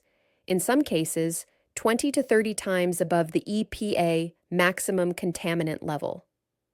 The room erupted in shocked questions. Bob raised his hand for quiet.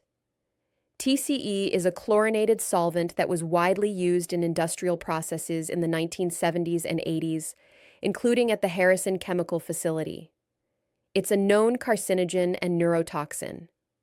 Chronic exposure at the levels we're seeing can cause exactly the symptoms Farage residents have been experiencing: headaches, dizziness, coordination problems, and in severe cases, neurological damage.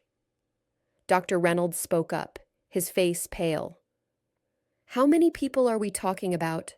How many residents have been drinking contaminated water?" Dr. Martinez pulled up a map on the screen showing the contamination plume, the area of groundwater affected by TCE. "Based on well locations and groundwater flow patterns, we estimate that approximately 60 to 80 households may have been exposed, representing roughly 200 to 250 people." The number hung in the air, heavy and terrible. 250 people, a significant portion of Farage's small population. "What do we do?" Margaret asked, her voice shaking. "How do we help them?" "First, we ensure no one continues to be exposed," Bob said. "We're issuing an immediate order prohibiting the use of well water in the affected area. The county is arranging for delivery of bottled water and portable water tanks. We're also working with FEMA to set up temporary housing assistance for anyone who needs to relocate during remediation." "How long will remediation take?" Chief Ross asked. Bob and Dr. Martinez exchanged glances. "That depends on the extent of the contamination and the remediation approach we choose. We're looking at a minimum of several months to pump and treat the contaminated groundwater. It could take years for a complete cleanup." "Years?" Margaret looked horrified. "What are people supposed to do for years?" We'll work with the town to establish a permanent clean water supply for affected properties, an EPA official said. That could mean extending municipal water lines or installing treatment systems on individual wells. In the short term, bottled water and water delivery trucks.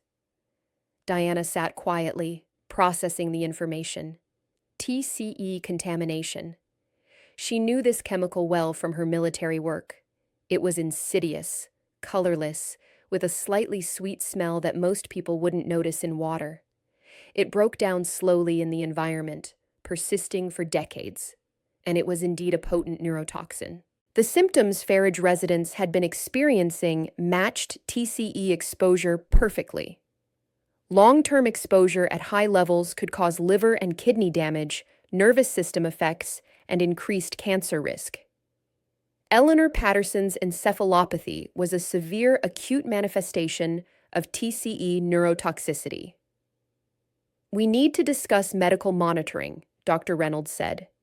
Everyone who's been exposed needs baseline health assessments and ongoing monitoring for potential long-term effects. Agreed, Bob said. We're coordinating with the state health department to set up a medical surveillance program. Dr. Reynolds, we'll need your help identifying and contacting all potentially exposed residents. The meeting continued for another 2 hours, covering details of the response plan, communication strategies, and legal implications. Throughout it all, Diana noticed people glancing at her, curiosity evident in their expressions. She was the quiet plant shop owner who had somehow identified a major environmental disaster. The mystery of who she really was had only grown. When the meeting finally ended, Margaret cornered Diana in the hallway. Diana, we need to talk. Actually talk, not the superficial conversations we usually have. Diana sighed. Margaret, No, Margaret said firmly. I've been your friend for 15 years, or at least I thought I was, but I don't really know you at all, do I? You're not just someone who used to work for the government. You're someone with serious scientific expertise. You're someone who can recognize environmental poisoning and coordinate with state agencies. Who are you really? Diana looked at her friend's hurt and confused face and felt her carefully constructed walls crumbling. Can we go somewhere private?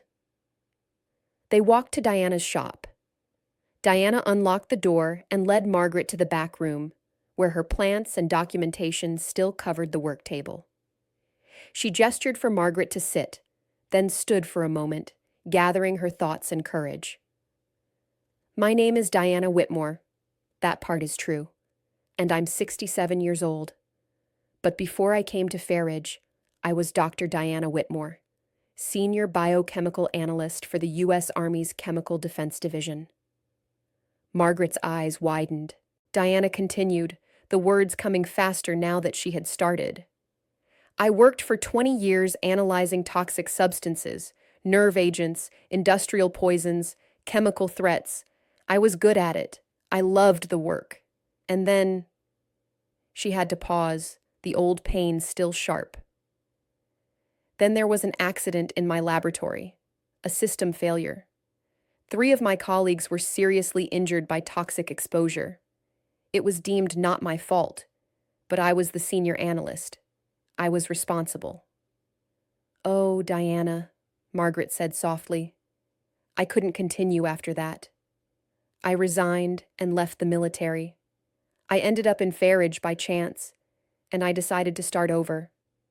I became someone different, someone who worked with plants instead of poisons, someone quiet and safe. I thought I could leave that life behind. But you couldn't, Margaret said, because you still had the knowledge, the training, the instincts to recognize what was happening here. Yes. Diana sat down heavily. I noticed the symptoms weeks ago, Margaret. I suspected environmental causes more than a week ago, but I was afraid. Afraid to get involved, afraid to use my old skills, afraid to face my past, and my hesitation might have cost people their health. Margaret was quiet for a moment, processing everything. How many people know about your background? In Farage? Just you and Bob Chen now. Bob and I work together in the military. He's the one I contacted at the DEP. You need to tell the others, Margaret said. The town council, Dr. Reynolds, the people coordinating the response. Your expertise could be crucial in managing this crisis. I know, Diana said. But Margaret, I'm terrified. What if people blame me for not speaking up sooner? What if they think I'm responsible somehow? What if they can't trust me because I've been hiding who I am? Or, Margaret said gently, what if they're grateful that someone with your expertise happened to be here when they needed it? Diana, you made mistakes in your past. You had a tragedy in your work, but you didn't cause this contamination. And you're the one who identified it and brought in help. You're not a villain. You're a hero. Diana shook her head. I don't feel like a hero. Heroes rarely do, Margaret said. Look, I'm hurt that you didn't trust me enough to share this before. But I understand why you kept it private. And right now, what matters is that you use your knowledge to help Farage recover from this. Will you do that?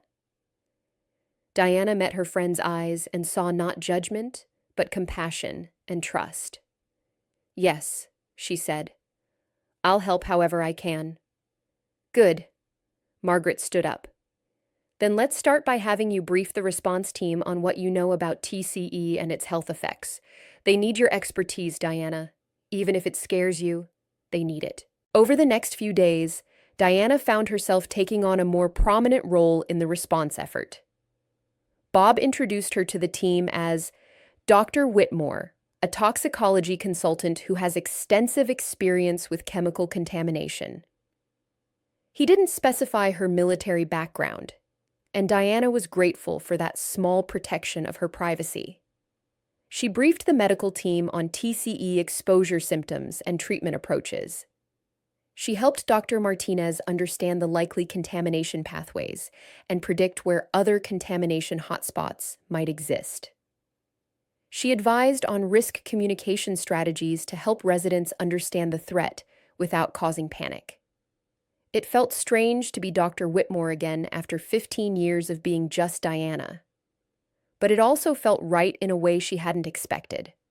Her knowledge was useful. Her expertise was making a difference.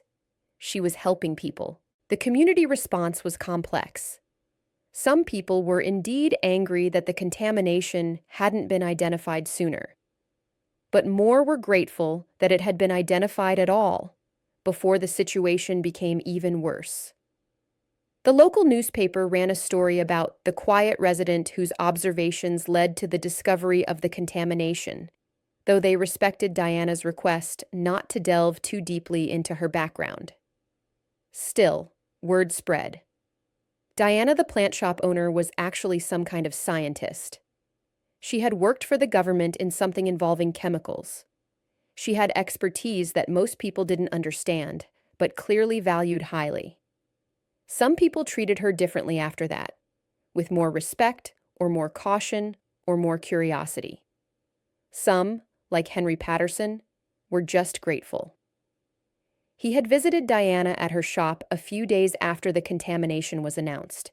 They think Eleanor's condition is from the TCE, he said.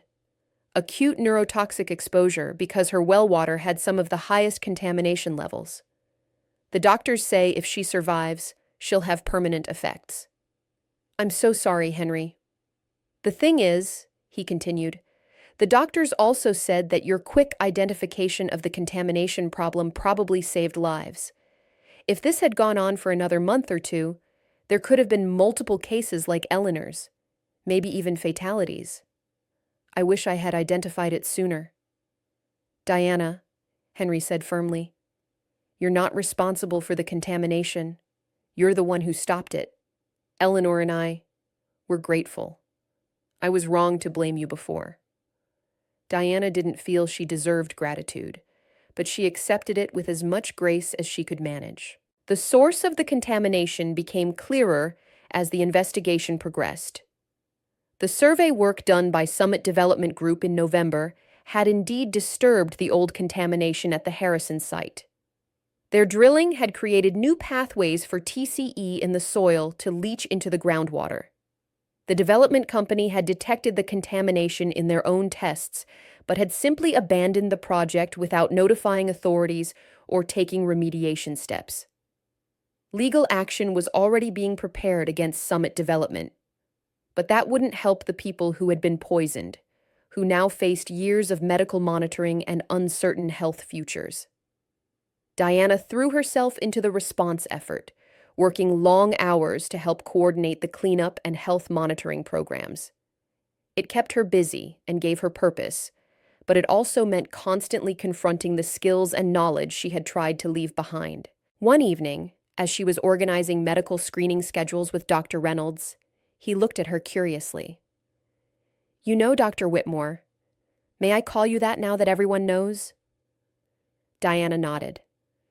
"You have remarkable expertise in this field. Why did you leave it to run a plant shop?" It was the question everyone wanted to ask, but most were too polite to voice directly. Diana considered several evasive answers before deciding that Dr. Reynolds, at least, deserved the truth. "I had an accident in my former work," she said quietly. "People were hurt because of my decisions. I couldn't continue after that." Dr. Reynolds nodded slowly. "I understand. I had a patient die once because I missed a diagnosis. It haunted me for years. I almost quit medicine." "Why didn't you?" "Because I realized that running away wouldn't honor that patient's memory or prevent future mistakes. I could do more good by staying in medicine and learning from the error than by leaving." He paused. "I'm glad you didn't stay away from your expertise forever, Dr. Whitmore. Farage needed you." Diana thought about his words as she walked home that night. Maybe he was right. Maybe running away hadn't honored Jeremy, Catherine, and Tom. Maybe the best way to acknowledge her past failure was to use her knowledge to prevent future ones. She was still scared. The exposure of her past, the renewed use of her toxic analysis skills, the visibility of her role in the crisis, all of it made her deeply uncomfortable. But for the first time in 15 years, she felt like she was doing what she was meant to do. 3 weeks into the response effort, Farage was beginning to stabilize. The immediate crisis was under control, though the long-term recovery would take much longer. All affected residents had been switched to clean water sources. The DEP had established a treatment system to pump and remediate the contaminated groundwater. Medical screening had identified 23 people with significant TCE exposure who needed ongoing monitoring and treatment. Thankfully, there were no other cases as severe as Eleanor Patterson's, though several residents had symptoms that would take months to fully resolve. Diana found herself in an unusual position. She was still running her plant shop. The garden season was in full swing after all. But she was also serving as an informal advisor to the response team and a translator between the technical experts and the worried residents. It was exhausting, but also fulfilling in a way her quiet life had never been. She was using all of herself, the patient, gentle plant expert, and the sharp, analytical scientist, and discovering that both parts could coexist. The town held a community meeting in early May to update residents on the situation and discuss next steps. The high school auditorium was packed, every seat filled, and people standing along the walls. Diana sat on the stage with Bob Chen, Dr. Martinez, Margaret, Mayor Thompson, who had recovered enough from his TCE exposure to return to limited duties, and several other key officials. Bob presented the technical findings, the extent of contamination, the treatment plan, the projected timeline for remediation. Dr. Martinez explained the health monitoring program and the support services available to affected residents. Mayor Thompson discussed the legal actions being taken against Summit Development Group and the town's plans to prevent such a situation from occurring again. And then Mayor Thompson said something Diana hadn't expected. "I want to take a moment to recognize someone who played a crucial role in protecting our community," the mayor said. "Most of you know Diana Whitmore as the owner of Whitmore's Garden Corner, someone who's been a valued member of our community for 15 years. What you may not know is that Diana has extensive expertise in toxic analysis and environmental health. It was her observations and scientific knowledge that identified the contamination problem and brought it to the attention of state authorities." The room erupted in applause. Diana felt her face burn, uncomfortable with the attention. "Diana has asked me not to go into the details of her professional background, and I'm respecting that privacy," Mayor Thompson continued. "But I want everyone in Farage to know that we are extraordinarily fortunate that someone with her expertise was living here when we needed her. Diana, would you say a few words?" Diana hadn't prepared for this. She stood up slowly, moved to the podium, and looked out at the sea of familiar faces. People she had sold plants to, chatted with in the grocery store, passed on the street for 15 years. Her neighbors, her friends, her community. "I'm not good at public speaking," she began, her voice slightly shaky. "I'm much more comfortable with plants than with people. But I want to say a few things. First, I'm sorry that I didn't identify the contamination problem sooner. I noticed symptoms weeks before I contacted the authorities, and I hesitated because I was afraid. Afraid of getting involved, afraid of revealing parts of my past I had tried to leave behind. That hesitation meant people suffered longer than they should have. Second, I want you to know that the response team has been doing excellent work. The contamination is being addressed. The affected groundwater is being treated. The health monitoring programs will ensure that anyone who has been exposed gets proper care. Third," Diana paused, gathering her courage. "Third, I want to tell you something about myself. Before I came to Farage, I worked for many years analyzing toxic substances for the military. I loved that work, but I had a terrible experience, an accident that hurt people I cared about. I left that career and tried to become someone different, someone who worked with growing things instead of dangerous chemicals. But what I've learned these past few weeks is that you can't really leave your past behind. You carry it with you. The question is whether you let that past cripple you or whether you use it to help others. The people of Farage have shown me extraordinary kindness and acceptance. You've trusted me with your health concerns and your fears. You've forgiven my hesitation and my secrets. I don't know if I deserve that trust and forgiveness, but I promise you this. I will use every bit of knowledge and skill I have to help Farage recover from this crisis. And I won't hide anymore. If my expertise can help this community, I will offer it freely." The applause was louder this time, and Diana saw tears in several faces, tears of relief, gratitude, and shared emotion. After the meeting, people crowded around Diana. Some thanked her. Some asked questions about their health. Some just wanted to shake her hand or give her a hug. It was overwhelming, but in a good way. Mrs. Foster, the woman who had been so worried about her well water, gave Diana a tight embrace. "You saved us," she said simply. "I just identified the problem," Diana protested. "The response team did the real work."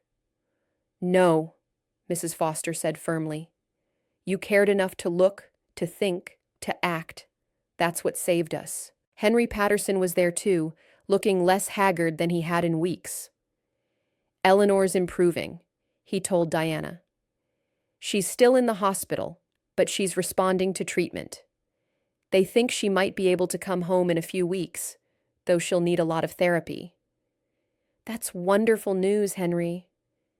"Diana," he said seriously, "I've been thinking a lot about what you said, about trying to leave your past behind and become someone different.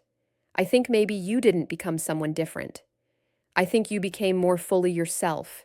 The scientist and the plant lover, the expert and the friend. We're all lucky that you're both. Diana felt tears prick her eyes. Thank you, Henry. That means more than you know. Over the following weeks, a new rhythm established itself in Farridge. The crisis had changed the town in fundamental ways. People were more aware of their environment, more engaged with local decision-making, more connected to each other through shared experience. Diana's role in the community had changed too. She was still the plant shop owner. That hadn't gone away. But she was also recognized as the town's resident expert on environmental health. People came to her with concerns about water quality, soil contamination, and chemical exposures. She fielded questions ranging from, "Is this pesticide safe for my garden?" to, "Should I be worried about that old gas station near my house?" She found herself serving on newly formed committees: the Environmental Health Advisory Board, the Emergency Response Planning Team, the Sustainable Farridge Initiative. It was far more public involvement than she had ever intended, but she discovered that she could handle it. Bob Chen visited regularly to check on the remediation progress. On one of his visits in late May, he and Diana walked through the area near the old Harrison site, now cordoned off and dotted with monitoring wells and treatment equipment. "You've done remarkable work here, Diana," Bob said. "Not just the initial identification of the problem, but your ongoing support of the community. You've used your expertise in the best possible way." "I'm still not comfortable with the attention," Diana admitted. "People treat me differently now. Some like I'm some kind of hero. Some like I'm a curiosity. Some are still suspicious about why I hid my background for so long." "That's human nature," Bob said. "People are complicated. But Diana, I hope you can see that you've accomplished something important here. You've protected a community. You've used your knowledge to prevent suffering. That's what science should do." Diana looked at the treatment equipment humming away, steadily cleaning the contaminated groundwater. "Do you think we can ever really make up for past failures?" she asked. "I still think about Jeremy, Catherine, and Tom. I still feel guilty about what happened to them. Have you been in contact with them since you left?" Diana shook her head. "I was too ashamed. I sent them letters when I resigned, apologizing, but I never tried to maintain contact." "Maybe you should," Bob suggested gently. "Maybe they don't need your continued guilt and absence. Maybe they need to know you're using your expertise well, helping people, making a difference." "Maybe," Diana said, though the thought of reaching out to them terrified her.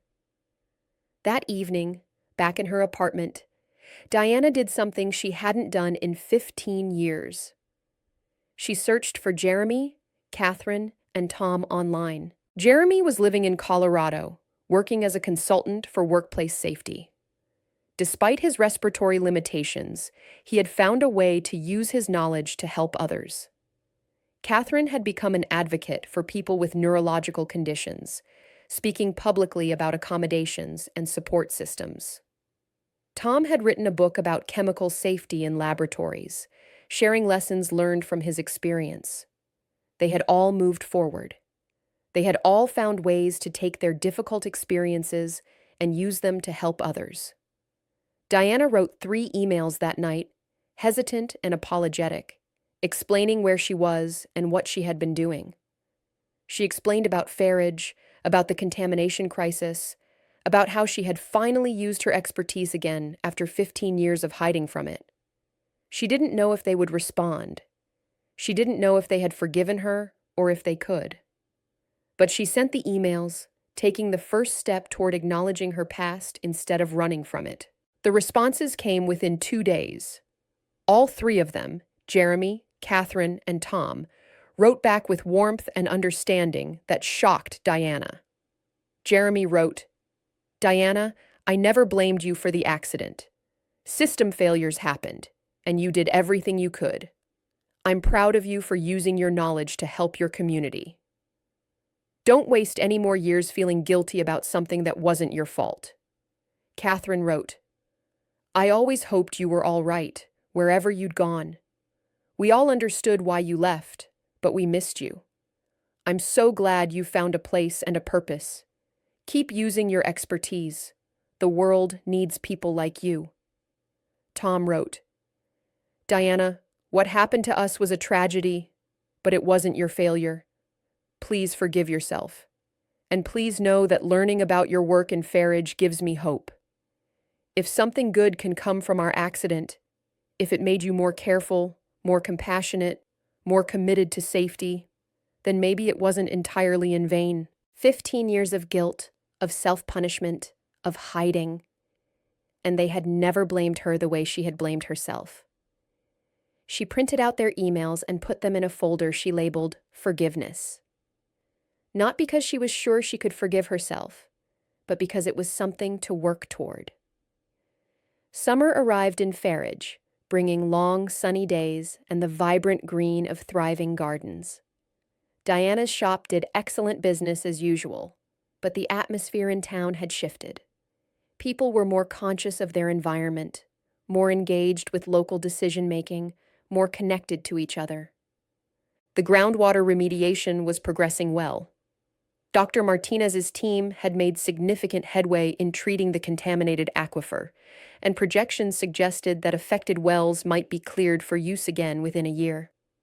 The county had also approved funding to extend municipal water lines to the affected area as a backup measure. Medical monitoring of exposed residents showed mostly encouraging results. Most people's symptoms had resolved completely once exposure stopped. A few, like Eleanor Patterson, would have longer-term effects. But even she was making better progress than initially expected.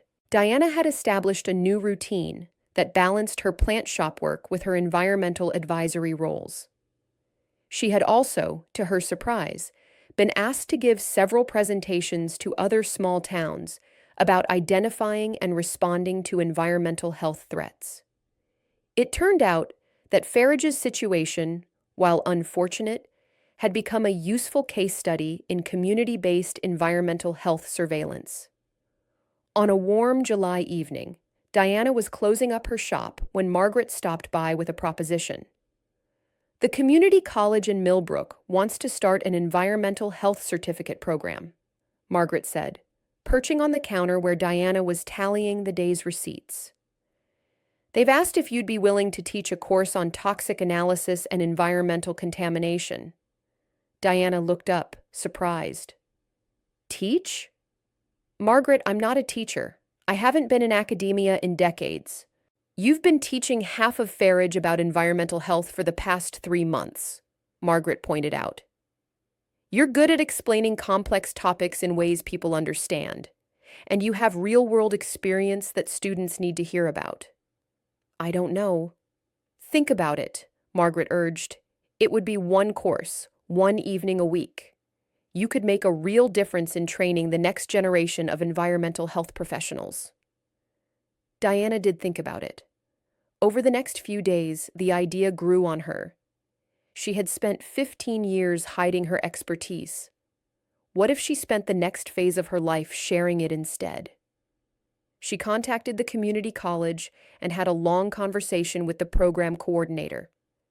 They were looking for someone who could teach a practical, hands-on course in environmental contamination detection and response. They wanted someone who had real field experience, not just academic knowledge. Diana agreed to teach one course in the fall semester, Field Methods in Environmental Health Assessment. It terrified her and excited her in equal measure. But the bigger change came from an unexpected source. In early August, Bob Chen called Diana with a proposal that would reshape everything. The Pennsylvania DEP is creating a new program, he explained. We're establishing a network of community environmental health liaisons, people with scientific expertise who live in small towns and rural areas where there aren't many environmental health resources. They would serve as early warning systems for potential environmental issues and help coordinate responses when problems arise. That sounds like a great program, Diana said, not yet understanding where this was going. We want you to be our pilot liaison for the Farridge region, Bob said. It would be a part-time contract position. You could keep your shop if you wanted, but you'd be officially affiliated with the DEP. You'd have access to our resources, training, and support network. And you'd help us develop the program for expansion to other areas. Diana was silent, processing the offer. I know it's a big decision, Bob continued. It would mean making your expertise much more public and official. But Diana, you've proven over the past few months that you can do this work. You can identify problems, coordinate with authorities, communicate with communities, and manage crisis responses. You're exactly what we need for this program. Can I think about it? Diana asked. Of course. Take your time. Diana spent days wrestling with the decision. It would mean fully embracing her identity as Dr. Whitmore again, not just in private advisory roles, but in an official capacity. It would mean regular involvement in environmental health issues, which could be stressful and emotionally difficult. But it would also mean using her expertise to help communities beyond Farridge. It would mean having resources and support to address environmental problems more effectively. It would mean finding a way to integrate both parts of herself, the scientist and the plant lover, in a sustainable way. She talked to Margaret about it. She talked to Dr. Reynolds. She even called Jeremy, Catherine, and Tom. They had been corresponding regularly since her initial emails and asked their opinions. They all said the same thing. Do what feels right, what honors both your past and your future. In the end, the decision came down to a simple question. What would 70-year-old Diana regret more? Trying this and having it be difficult, or not trying it and wondering what she might have accomplished? She called Bob back and accepted the position. The announcement was made in September, and the response from Farridge was overwhelmingly positive. The local newspaper ran a feature story about Dr. Diana Whitmore, from plants to public health. It told the story of a scientist who had left her career after a tragedy, found peace in a small town, and ultimately discovered a way to use her expertise to serve communities. The story mentioned the laboratory accident. Diana had decided it was better to share the truth on her own terms rather than have it discovered and potentially sensationalized later. She talked about Jeremy, Catherine, and Tom with their permission, about her guilt and her years of running, and about what she had learned in Farridge about forgiveness and purpose. The response was remarkable. People reached out not just from Farridge, but from across the country. Scientists who had left their fields after difficult experiences, people struggling with guilt over past mistakes, communities facing environmental challenges. Diana found herself becoming not just an environmental health expert, but also an inadvertent advocate for the idea that it was never too late to use one's knowledge and experience to help others. Her fall semester class at the community college had to be moved to a larger classroom due to enrollment demand. She taught eager students about soil sampling, water quality testing, symptom pattern recognition, and community engagement. She brought in guest speakers including Dr. Martinez, who talked about laboratory analysis, and Eleanor Patterson, who shared her experience as an affected resident. The shop remained Diana's anchor.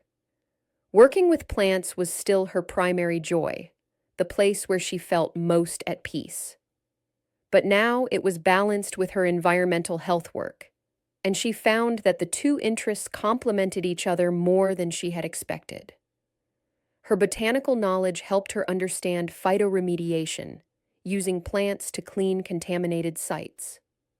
Her environmental work brought new customers to the shop, people interested in native plants and sustainable gardening practices. By the time fall colors arrived in Farridge, Diana had settled into a new life that felt both familiar and transformed. She was still Diana Whitmore of Whitmore's Garden Corner, but she was also Dr. Diana Whitmore, Community Environmental Health Liaison, teacher, and expert consultant. Most importantly, she was no longer running from her past. She had learned to carry it with her, to let it inform her present work without defining or limiting her. April returned to Farage, bringing with it the anniversary of the crisis that had transformed the town. A year had passed since Diana first noticed the pattern of illnesses, since she had reached out to Bob Chen, since the investigation had begun. The town had changed in visible ways. New water lines had been installed throughout the northern section. The old Harrison site had been properly remediated and was now being considered for conversion into a community park. Air quality monitors had been installed at several locations around town, providing ongoing environmental health data. But the more important changes were less visible. Farage had become a more engaged, more aware community. Residents attended town council meetings. People asked questions about development projects and their environmental impacts. The town had established an environmental health committee that met monthly to review local environmental issues. Diana served on that committee, along with Dr. Reynolds, Margaret, and several other community members. It was one of several ways she had become more integrated into Farage's civic life. The town had decided to hold a spring festival again, as they did every year, but this year it would also serve as a one-year commemoration of the crisis and the community's recovery. Diana had mixed feelings about it. She didn't want to celebrate a disaster, but she understood the impulse to mark the milestone and acknowledge how far the town had come. Eleanor Patterson was back home and mobile again, though she used a walker and still struggled with some cognitive effects. She had become an advocate for environmental health awareness and had even testified at a state hearing about the need for stricter oversight of abandoned industrial sites. Henry Patterson had become one of Diana's strongest supporters, often thanking her publicly for identifying the contamination that, while it had harmed his wife, had been caught before causing even more devastating effects. The festival was scheduled for the last weekend of April, exactly 1 year after the previous one, where Mayor Thompson had collapsed. This time, the mayor was healthy and energetic, having fully recovered from his TCE exposure. Diana again set up her herb booth, but this year she was also scheduled to give a short presentation at the gazebo about environmental health awareness in communities. The thought of public speaking still made her nervous, but she had done it enough over the past year that it no longer terrified her. The morning of the festival was beautiful. Clear skies, warm sun, gentle breeze. Diana arrived early to set up her booth, arranging her plants with care. Margaret helped her, chatting about various town updates. "You know," Margaret said, "I never thought I'd say this, but I'm glad the contamination crisis happened." Diana looked at her in surprise. "How can you say that? People were hurt. Eleanor almost died." "I know, and that's terrible. But Diana, look at what came from it. You emerged from hiding and started using your expertise to help people. The town became more engaged and aware. We established better environmental protections, and Farage became a model for other small towns dealing with environmental health issues." Margaret paused, arranging a pot of basil. "Sometimes good things come from bad situations, not because the bad situation was good, but because people respond to it with courage and compassion. You did that. We all did that together." Diana thought about that as she finished setting up her booth. Maybe Margaret was right. The contamination itself was a tragedy, a failure of systems and oversight. But the community's response, the way people had pulled together, learned, grown, and worked to prevent future problems, that was something worth celebrating. By mid-morning, the festival was in full swing.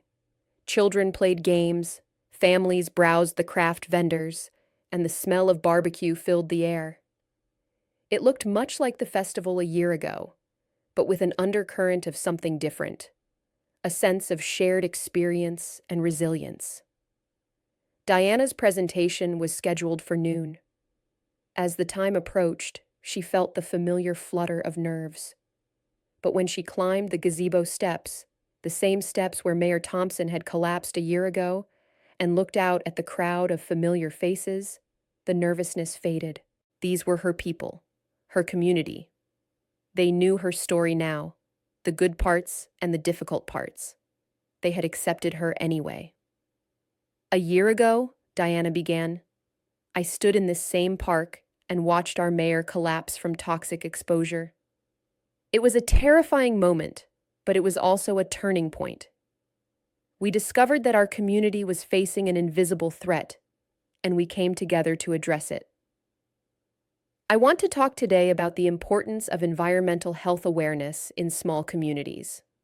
Places like Farridge often lack the resources of larger cities.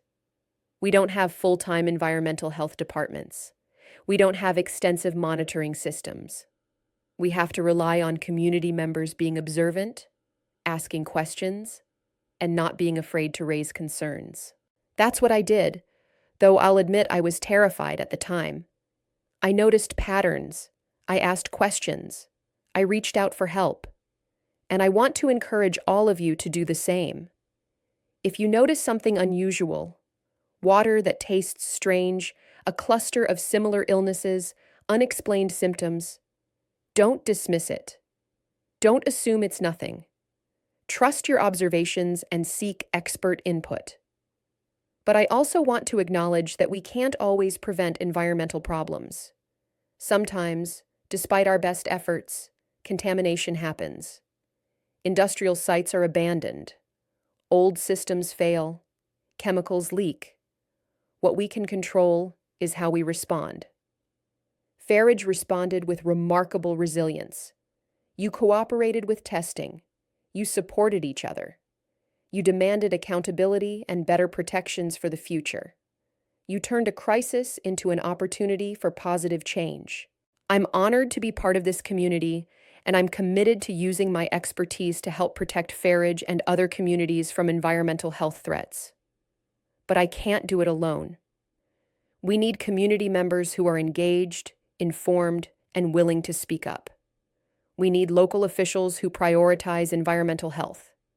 We need systems that make it easy to report concerns and get them addressed. Together, we can create safer, healthier communities for everyone. The applause was warm and genuine. Diana stepped down from the gazebo feeling lighter than she had in years. She had been honest about her fears, her mistakes, and her commitment. She had offered her expertise without pretense or arrogance, and the community had received it well. Later that afternoon, as the festival wound down, Diana sat in the shade of an old oak tree with a group of friends: Margaret, Dr. Reynolds, Henry and Eleanor Patterson, Bob Chen, who had driven down for the festival, and several others. They talked about the past year, about the changes in town, about future plans. Eleanor, speaking slowly and carefully due to her ongoing neurological effects, thanked Diana again for identifying the contamination. You saved us, Eleanor said. Not just from the contamination, but from not knowing. The uncertainty would have been terrible. But because you identified the problem, we knew what we were dealing with. We could get treatment. We could make plans. That knowledge was precious. I just wish I had identified it sooner, Diana said, the old guilt still present though softer now. Diana, Bob said gently, you need to let go of that. You acted as soon as you understood what was happening. That's all anyone can do. He's right, Henry added. You can't change the past, but you've shaped a better future for Farridge. That's what matters. As evening approached and people began leaving the festival, Diana walked slowly through the park, looking at the decorations being taken down, the tables being folded up, the normal end-of-event cleanup. She thought about the past year and all that had changed. She thought about her journey from Dr. Diana Whitmore, the biochemist, to Diana the plant shop owner, to her current hybrid identity that incorporated both parts of herself. She thought about Jeremy, Catherine, and Tom, who had forgiven her and encouraged her to use her expertise. She thought about the students in her class who were learning to recognize and respond to environmental health threats.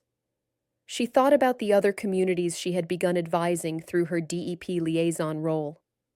Most of all, she thought about Farage and the people who had accepted her, trusted her, and allowed her to be both who she had been and who she wanted to become. As she locked up her shop that night and climbed the stairs to her apartment, Diana felt something she hadn't felt in 15 years. Peace. Not the fragile peace of hiding and pretending, but the solid peace of acceptance and purpose.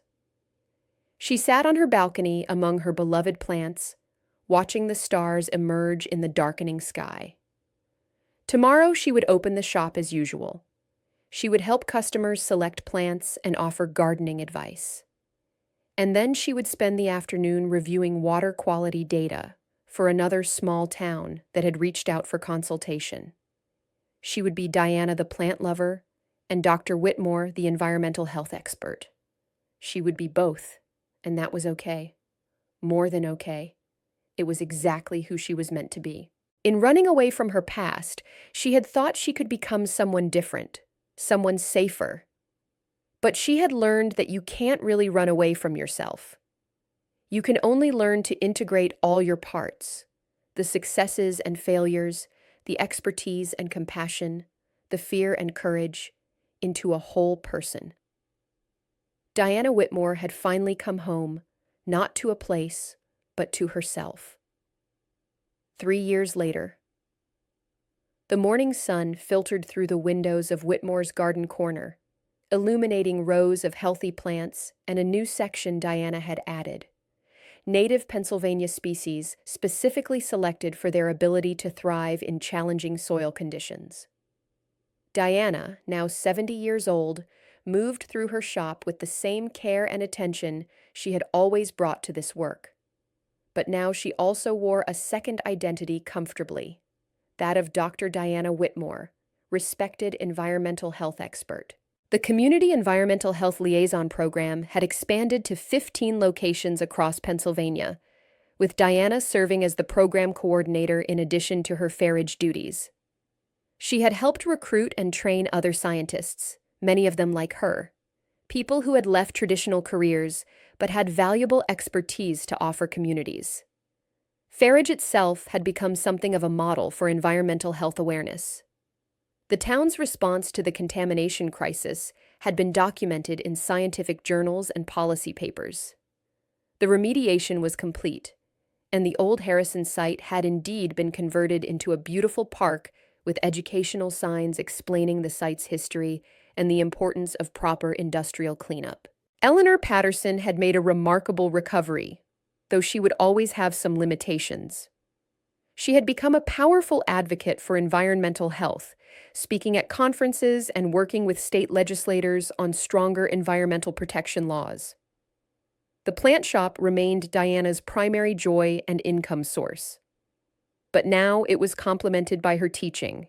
She had expanded to 2 courses per semester at the community college, her DEP liaison work, and occasional consulting for other communities. She had reconnected fully with Jeremy, Catherine, and Tom. They had all attended a reunion 2 years ago, gathering to share their current work and reflect on how they had all found ways to use their difficult experience to help others. The guilt Diana had carried for so long had transformed into something different, not forgetting what had happened, but accepting it as part of her story rather than the defining tragedy. On this particular morning, Diana was preparing for a special event. A group of graduate students from Penn State's environmental health program was coming to Farage to study the town's experience as a case study in community-based environmental health surveillance. Margaret poked her head into the shop, just as Diana was arranging chairs in the back room for the presentation.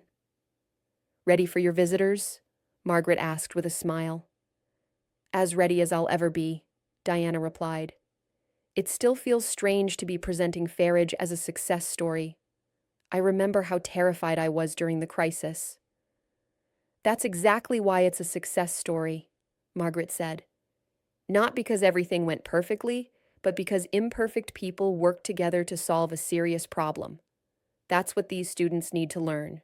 The students arrived at 10 o'clock, a group of 12 eager young people with notebooks and recording devices.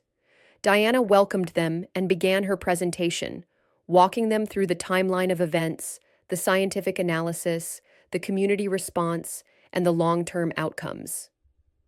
She didn't shy away from talking about her own hesitations and fears. She explained how she had almost let her desire for privacy prevent her from acting on her observations. She discussed the importance of early reporting even when you weren't certain of your conclusions. One student asked the question Diana knew would come.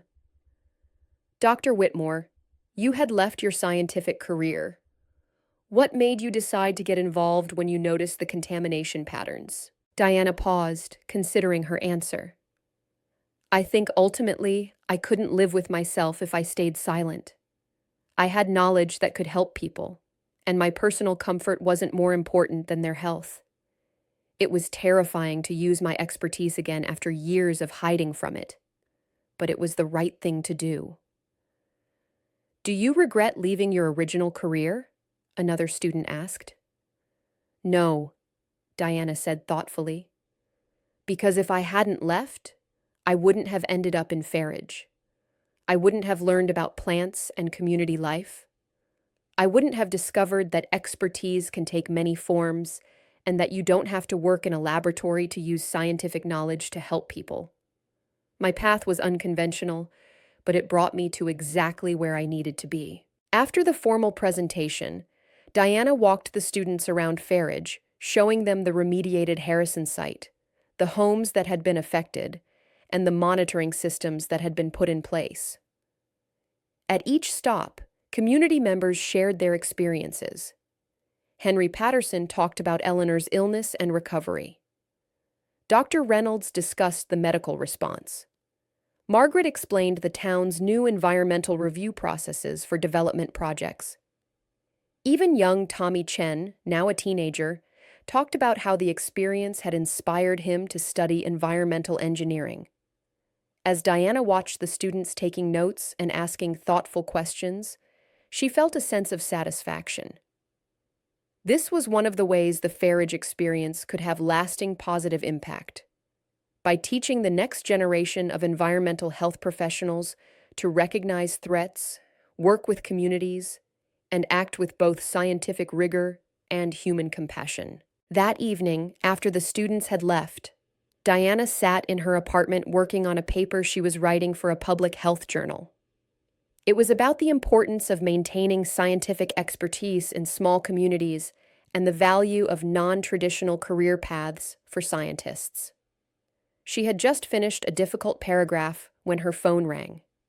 It was Bob Chen. Diana, I have a situation I need to consult with you on, he said.